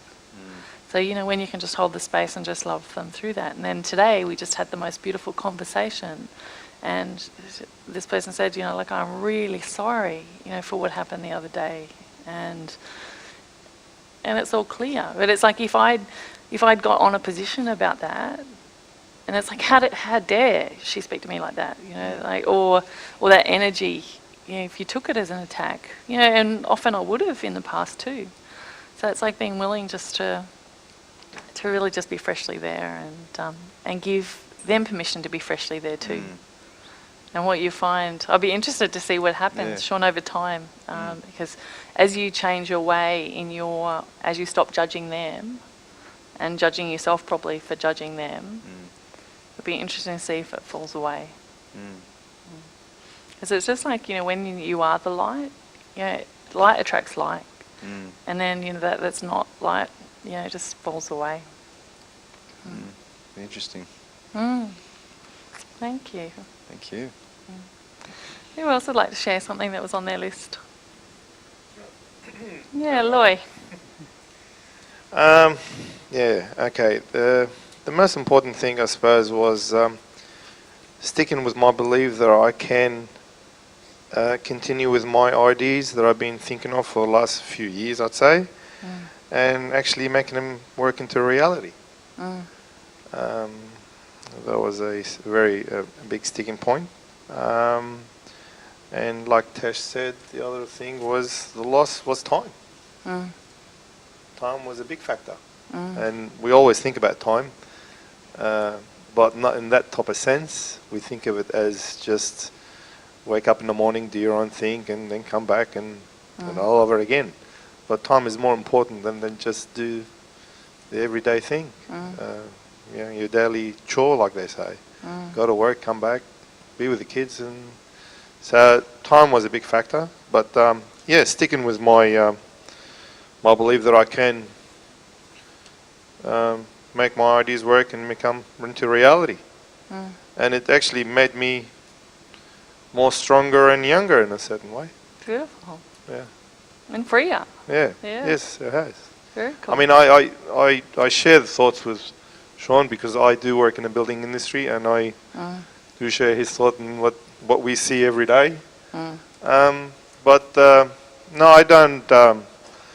I feel like I'm only here for a certain time. I'm not here forever. And I just should use my time wisely. And I will change no matter what. Beautiful. And I'm not here forever. So I do tend to keep myself much more calmer than I used to be in the past. And much more clearer now that I know where I'm going. Beautiful. And it's very important knowing where you're going. Not knowing where you're going, you're basically a lost person. and before you know it, you'll be hitting 60, 70, 80, and there's the end of your life. You know, your train's passed, and that's it. You're gone.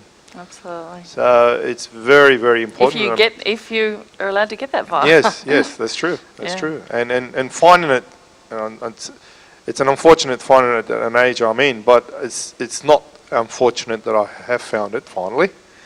It's great. Like I said, it's made me stronger and younger. And I've done things that I would never do. I mean, I've been working for 30 years, and if you were to ask me these questions 10 years ago, I'd probably laugh and say, I've heard it before, see you later. But no, it's different now. It's, yes. Great.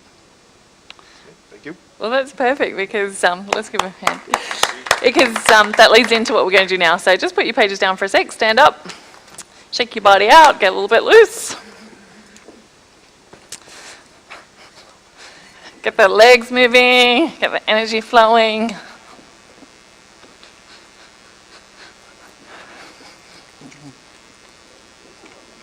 And actually, while we're standing, just take a moment just to close your eyes.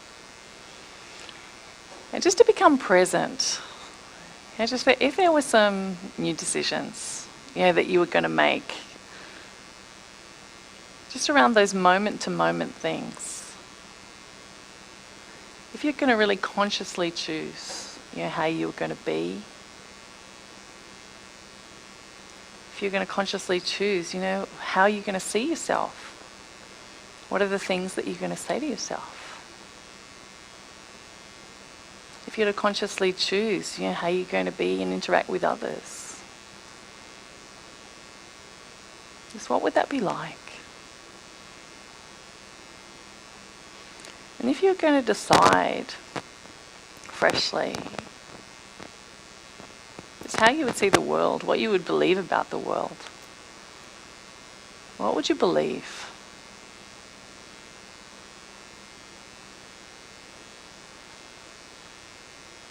Is it that it's good, that there are people out there to help you, to support you,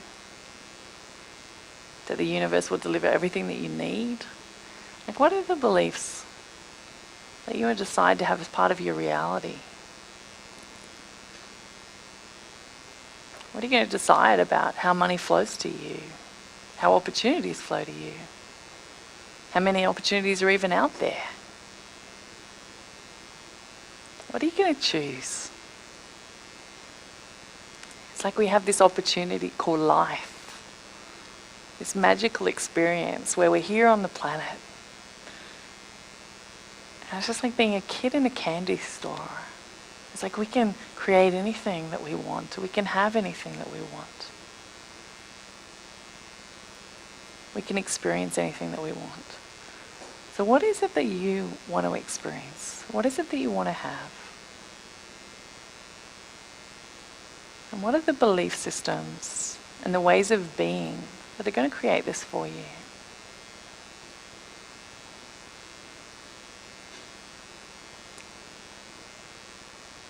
And just sitting down and grabbing your pages and just letting it pour onto a page.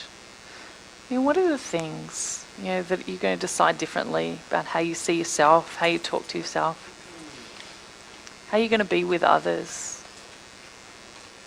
how you're going to see the world.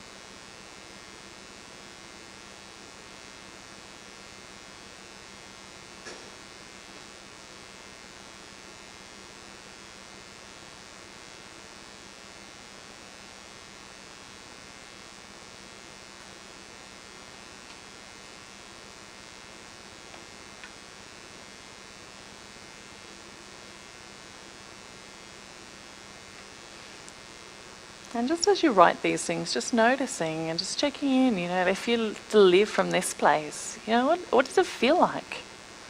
What's life like when you live from this place? How do people respond to you from this place? How does life respond?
Maybe the decisions you make about how you're going to be with your children.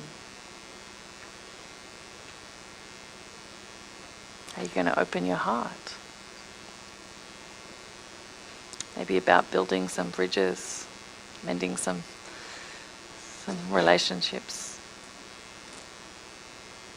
Could be about forgiveness, letting go.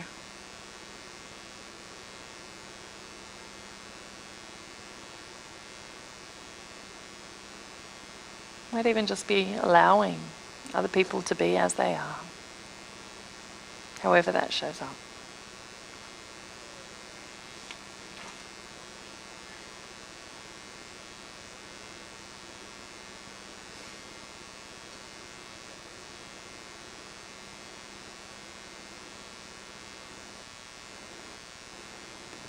And just feeling what it feels like to actually let those things go. To not carry them anymore.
And just one more minute.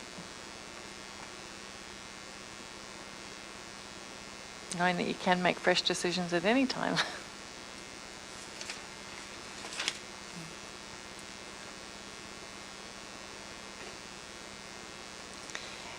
And then circling the three that are the most important for you, the three that you feel that will make the most difference to your life.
And then just taking a fresh sheet of paper.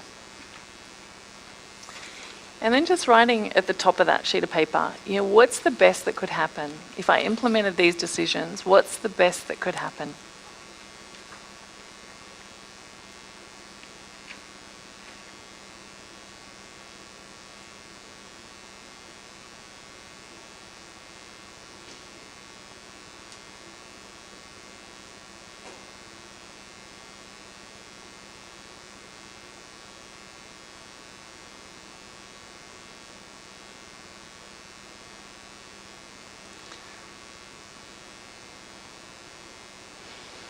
And then what you're wanting to do is you're wanting to be, just innocent, just like a little kid. It's like, well, if I did implement all that in my life, if I did show up like this, it's like, what would happen, And then feeling what it would feel like if that were to happen.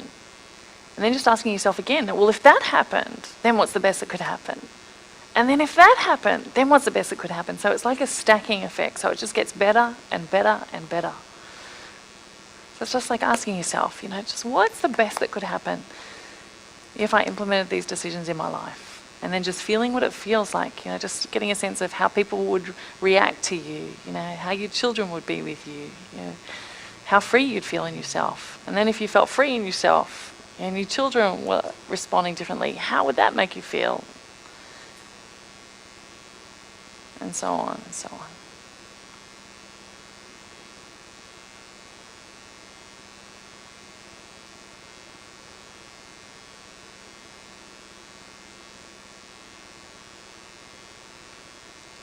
And just really connecting emotionally to how it would feel if that were to happen.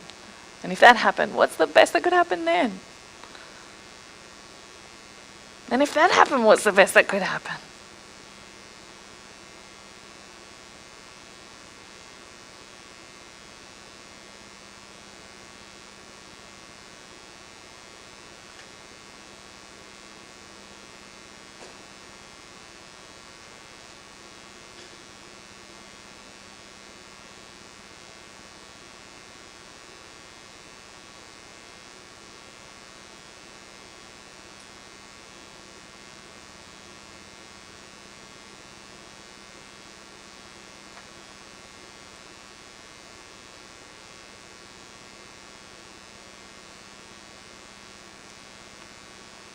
And if that really did happen, how would it really make you feel?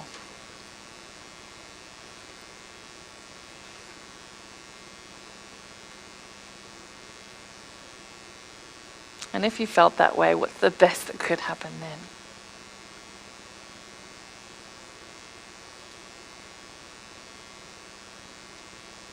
How would you show up in life in that way? What would be different? And if that showed up in that way, then what's the best that could happen?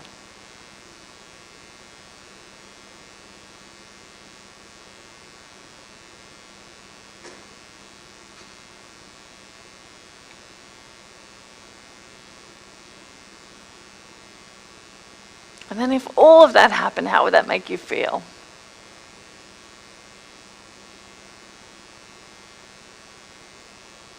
And if you felt that way, what's the best that could happen then?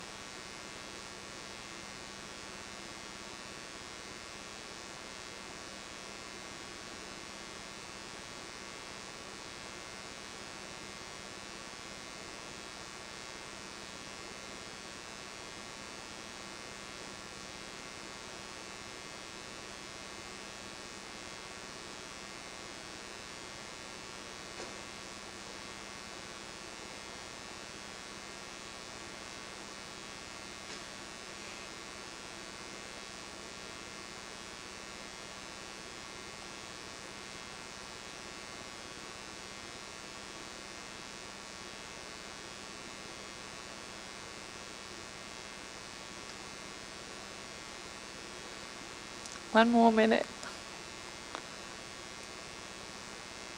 So what's the absolute best that would happen? If all of that came to fruition, how would it make you feel, and what's the absolute best that would happen then?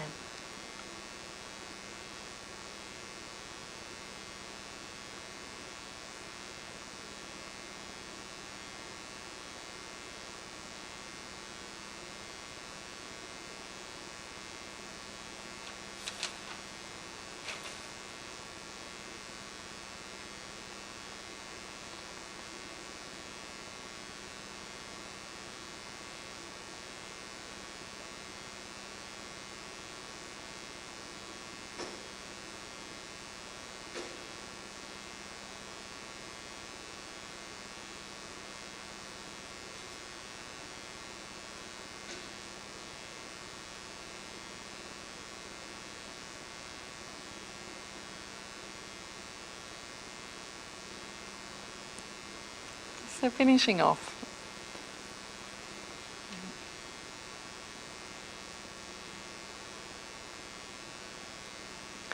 So what are some of the decisions and what's the absolute best that could happen if you actually implemented them? Who'd like to share? Yes, Tommy, we can pass the mic back. Yes, if I implemented or make those decisions and actions, then probably more the why, the why becomes more clearer. Oh yeah, the why becomes clearer, yeah. And would you be willing to share some of the actions? Probably from the abundance program and doing the IPW, Yeah. so following the strategic spending, Yeah. the gold cards, Yeah. and just probably the 12 natural laws as well. Yeah. So again, the wealth account calendar. By making a plan and having that disciplined plan. So it would probably lead to progression of the vision, the why, the intention, a sense of achievement.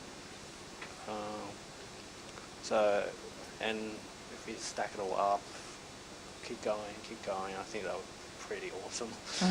Very cool. Look at Tommy smile.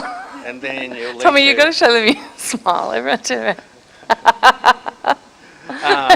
it would probably lead to sort of some sense of inner peace, serenity. Ah, beautiful. Inner peace and serenity. I mean, the past would not be recognisable at all. And you'd probably be kind of like cutting a path that no one has ever crossed or been to. And then when you've done all that, I guess you'd be pretty bored. If you're trying to okay, what should I do next? Who knows, Tommy? We're not there yet, so it's like... So you're probably looking for something more ridiculous or crazy to do. Yeah. So beautiful. that's the end of outcome. So is it worth making these changes to experience that? Absolutely. Yeah. Well done. I mean, what else would you do at that time? Once Yeah. you achieve all that. Yeah. Thank you. Great. Who else would like to share? Yeah. Well, on your shot.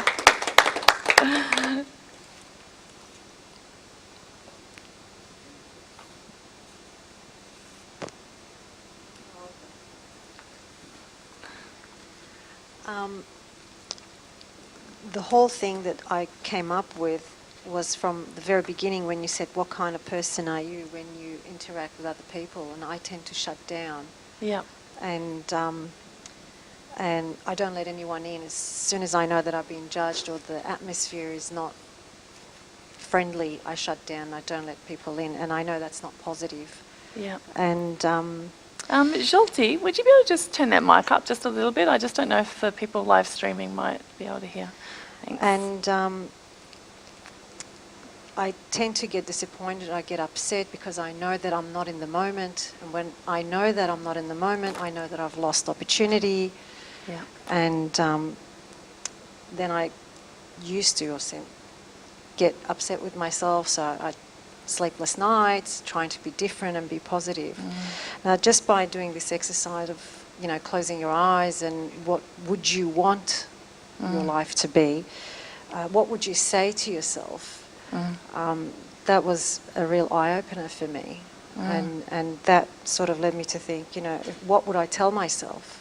What would I want to see in myself is be happy, be in the moment, and don't be so worried that it's okay, and that it's okay, you can do it, and enjoy your life, and just try it, because I tend to, think about the outcome not being positive all the time instead of being positive. So I'm like, just try it. I would tell myself, don't be too hard on yourself, and be good to others, and let them know that they can do it as well, and help other people in your life's journey as well, and let them know that they also can do it.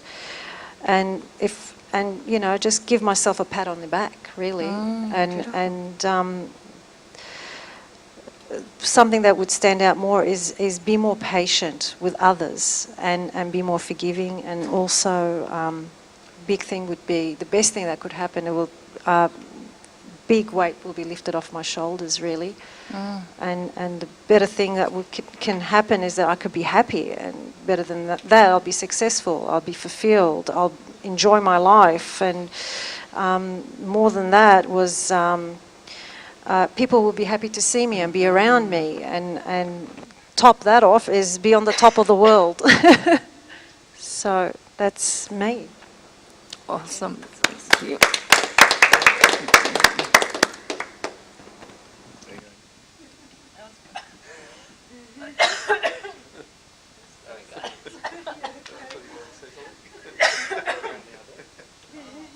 Tickling my throat all night.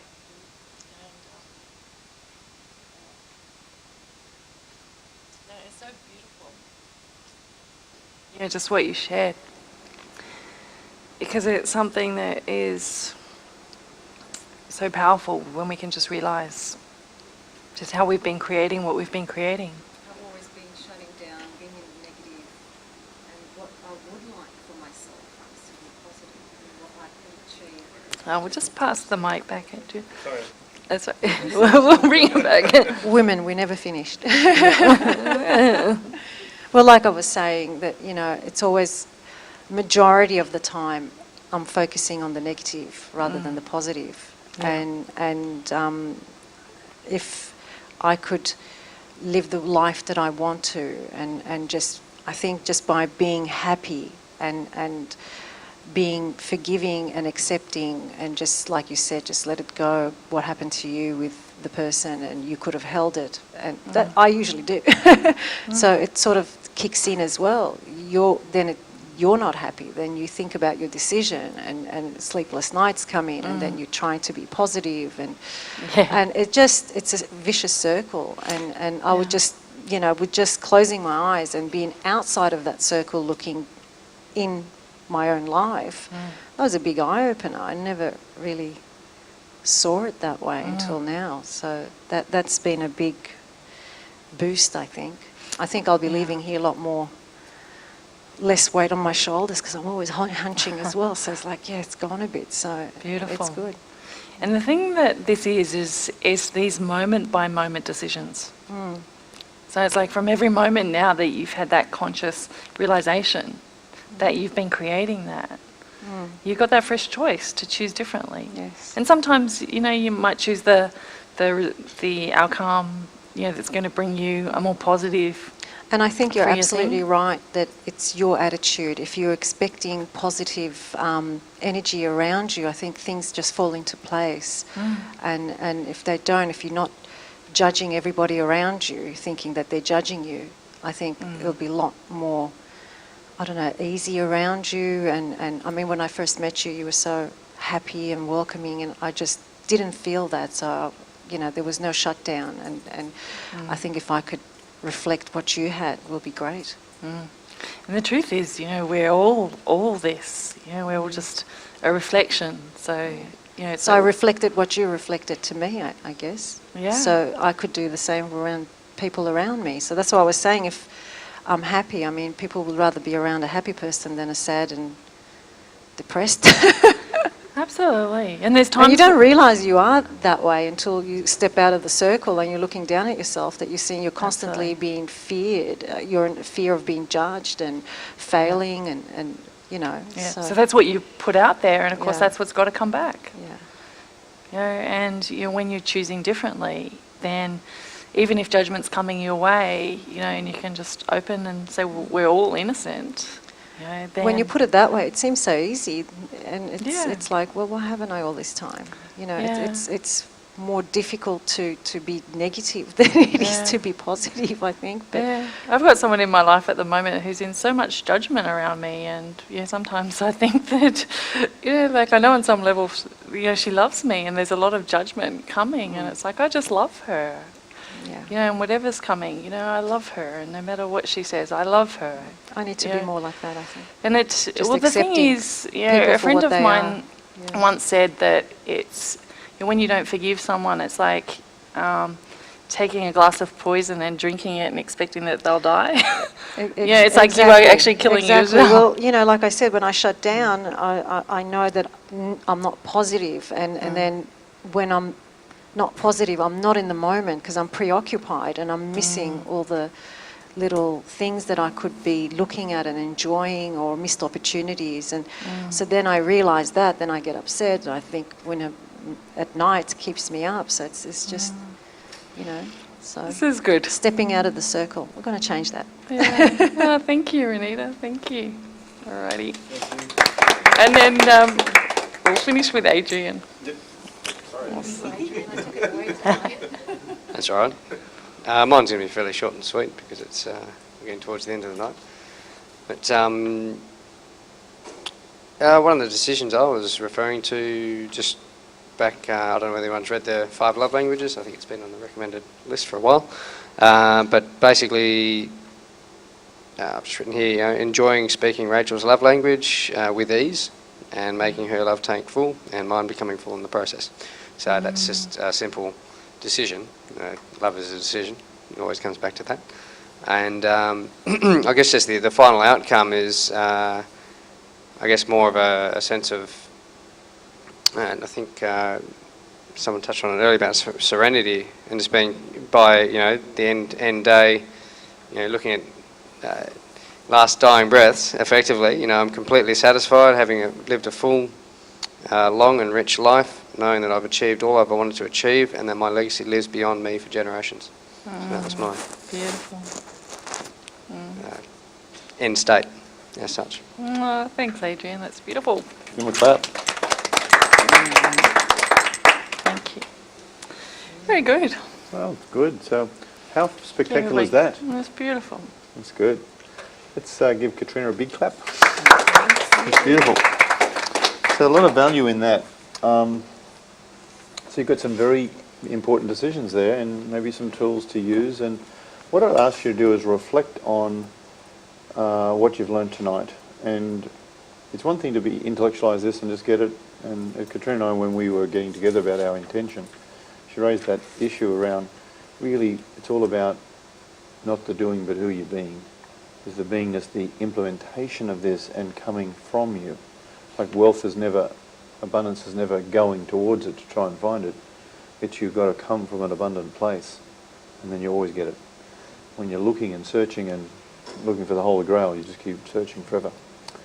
So I want to finish tonight with the 5 laws of strategic success, if you can say that word. And these are all decisions. Seamus, have we got a little thing here? Yep. You don't have to write this down. There'll be a handout, and they will be on our site. And we've had people online tonight saying, we want to get our hands on this, we want to get our hands on that. And Shane has already sent an email saying, just emails, we'll send them straight to you now, because they're not even on our web yet, these things. So there it goes. So you'll get this here, and those people watching that will get this on our site, and it'll be there in a few days, probably say a week to be fair. The first law is the law of value. And this is your true wealth is determined by how much more you give in value than you take in payment. Now, this is from the Go Givers book, which is our book of the month last month. And I strongly, strongly recommend you read this book, and these are the 5 laws in the book. And this month we have the Go Givers Sell More. It's a great book. And it's about giving and receiving, because in spiritual law, giving and receiving are instantaneous. So if I give to Adrian by, giving him something, his gratitude I receive instantly. So there are difference between that. Yet in our ego mind, and I'm certainly was brought up with this mind and had this mind very fixed, it was always about if I give something, I'll give something back. And it was about me making sure I got something before I gave anything. So there's been a big shift for me in this. That these 5 laws are really fundamental to that. Author of the book, Manenberg, they're the guys who wrote this book. So True wealth is determined by how much more you give in value than you take in payment. The second law is the law of compensation. Your income is determined by how many people you serve and how well you serve them. And this is a fundamental law, and again a law of leverage. So we have the law of value and the law of leverage, if you actually look at it, by the number and multiplication. And the law is always based on service. So by giving of service, you receive. The law of influence. Your influence is determined by how abundantly you place other people's interests first. In marriage, it's your ability to know it's not about you, it's about them. It's like in children, it's about them. And your abundance comes from this, and this law of influence from them is by giving. And the ego screams it and thinks it's another law, but the evidence is overwhelmingly clear. And if you making money is very simple, keeping it's another issue. And so if you make these decisions tonight to live from these laws, then this gives you principles and strategies in harmony and cooperation. And you'll resonate very, very well. The third law is the law of authenticity. The most valuable gift you have to offer is yourself. And if you look at all relationships, what a woman wants from a man is a man to be real. And what a man wants from a woman is a woman to be real and to be authentic and unconditional in her love or his love to her, in that full acceptance. And that's a decision you make every day in the relationship. And the next law is the law of, if you can say this word, Receptivity. And this is the key to effective giving, is to stay open to receiving. Now this is a very important law because it's based on the basic laws of know what you want, be always, the universe always delivers, and the third law is to be open to receive. So some people sow but forget to reap because they're not ready to receive. Some people try and reap before they sow, but there is sowing, nurturing and reaping, and it's that ability to receive and accept that is so important. So they're the 5 laws. So you'll get those as a handout tonight. Just to finish, and if I could say to you that, again, this is just not an intellectual bit more information to file away, but if you could take it on, our next iCAN is on risk. And I'll get from Zolti the dates of that. He'll just bring me the calendar down because I've got it there. And that's a good law, a good iCAN risk. So if you could, in the next month, look at each law each week and say, how much value can I add? How do I add that value? How much am I really able to serve, and how could I serve? How could I, be able to be in my law of influence? How can I be more abundant and place others' interest beyond me, but go on my own? And then, how can I be more authentic, give more of myself, and how can I be more open to receive? So if we could take each week and actually do this and put it in your goal card. We've got new goal cards. So we could put that in as a little plan and have a little go with that and see how that shows up. And each day, just do a little bit on that and bring that to your mind. Thanks, Shanus. Sean. Oh, sorry, question. And we got a microphone. Yep. Two principles you were talking about I was earlier? going to try and get out without doing that. Okay. I forgot them. Sorry. Good. You're always good for that. I'm sorry. Okay, here they are if you want to write them down. All about the 3 decisions you've made. If you add these 2 bits to it, it's always about 2 things that make decisions work, always. 1, raise your standards. A decision that raises your standards will always take you to the next level. And the second one is look at your beliefs. If you have limited beliefs and low standards, then you're making poor decisions. So these are 2 fundamental aspects. Raising your standards in the relationship you're going to have with your children, with your husband, with your wife. Raising your standards about what you'll settle for. I had a lady in my office the other day here in Sydney, and she said, I want to go to Paris and I've been saving, but I don't think I can make it, I probably won't make it, and I probably won't go. In fact, I think I'll give up. So she just made a decision to fail there. Now, in raising her standards, she could have, because the standard was she wanted to go to Paris. And I shared with her we got engaged in Paris. I told her about the ring and the beautiful clothes and the corsage and the swans swimming by and the Eiffel Tower and the beautiful glass and the man playing the violin, and after the entree bringing this diamond out that she didn't, my non-wife didn't know that she was going to have. Non-wife. And but that decision, we'd planned that. We bought my dinner suit, and Katrina bought her most beautiful gown, and this was a night we were having in Paris. She was like in tears listening to this conversation, this lady. And I said, all it is raising your standards and getting over your limiting beliefs. Businesses never fail, people just give up. Marriages never fail, people just give up. Dreams never fail, people just give up. And that's a decision to give up. Now, if it's an inappropriate decision, then it's your decision, give it up. But this is something she wants. So make a decision, always know what you want. The universe always hears what you want. Be open to receive it. And the fourth area is to take action. Now, raising those standards, keeping your standards high and appropriate standards, raising your beliefs. And they're the keys. Is that okay? I did remember. And that really ties in beautifully with what we've been saying about our different choices, that we've made Doesn't tonight. it? Little decisions each day. It's those moment-by-moment decisions, and it's raising your standards. I've been watching myself. There's been a pattern of sometimes butting up against conflict and wanting to run away. And it's like each time I watch myself, because when you're aware of it, you got to run away and you go, I'm not going to do that anymore, because you've raised your standards. So it's like in everything that you've put down on your list, just notice, what happens, and then choose to raise your standards. Beautiful, and I think it has been expressed here so wonderfully. On May 30th, which is a Monday, is the next iCAN, and it will be in Varsity, and we'll be streaming this, so you can run this from home, as some people are doing, and we're very grateful for you guys being here. And it's, but obviously can't be flying up to there, so that'll be cool. And we also are doing something, just to let you know, we're having boardroom sessions here now in Sydney, in Melbourne, in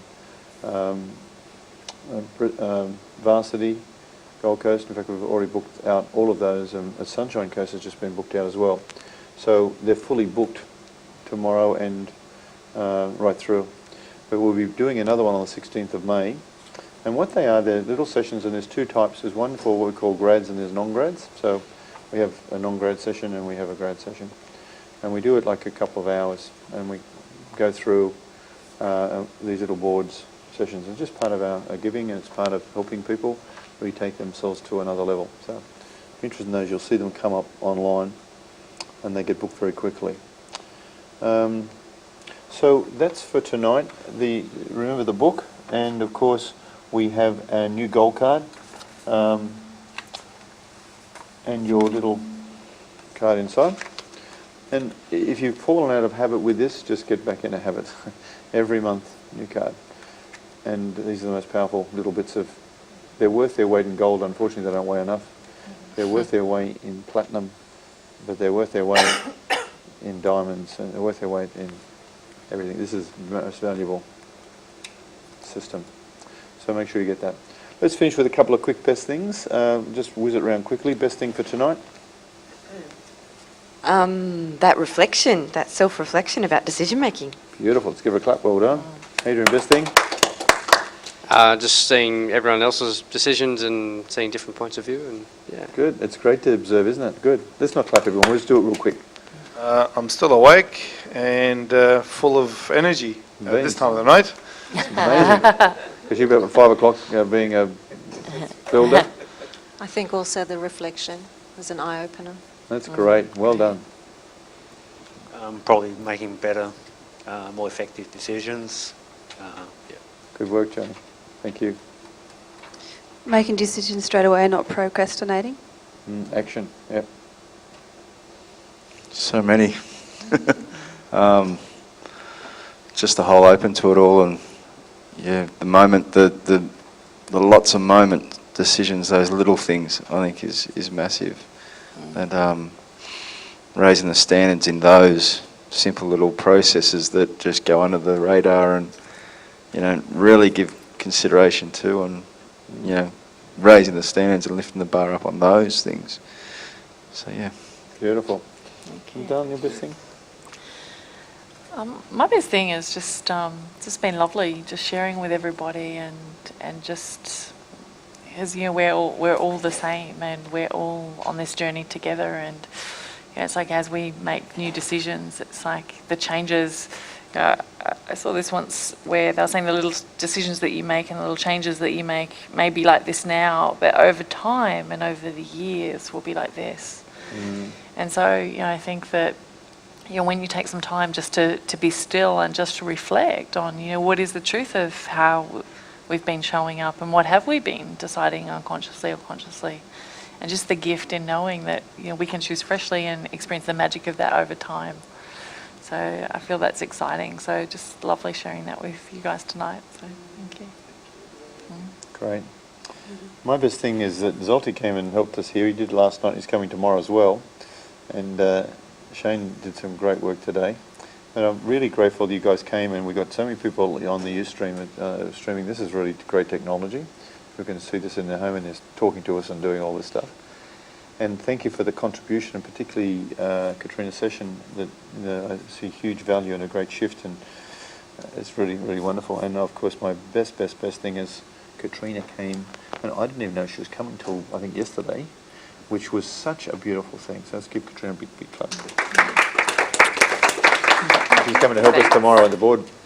So thank you very much, and we hope to see you again, obviously. And thank you for your support, and spread the word. And we did a Parramatta session night before last, which was great. And we'll be doing them here every month or so. We do them. So the iCANs and the Creating Financial Success. So we're just going to go boom and let that go. 1, 2, 3. And Shane gives me the nod. 1, 2, 3. Yes. Good job. How's that?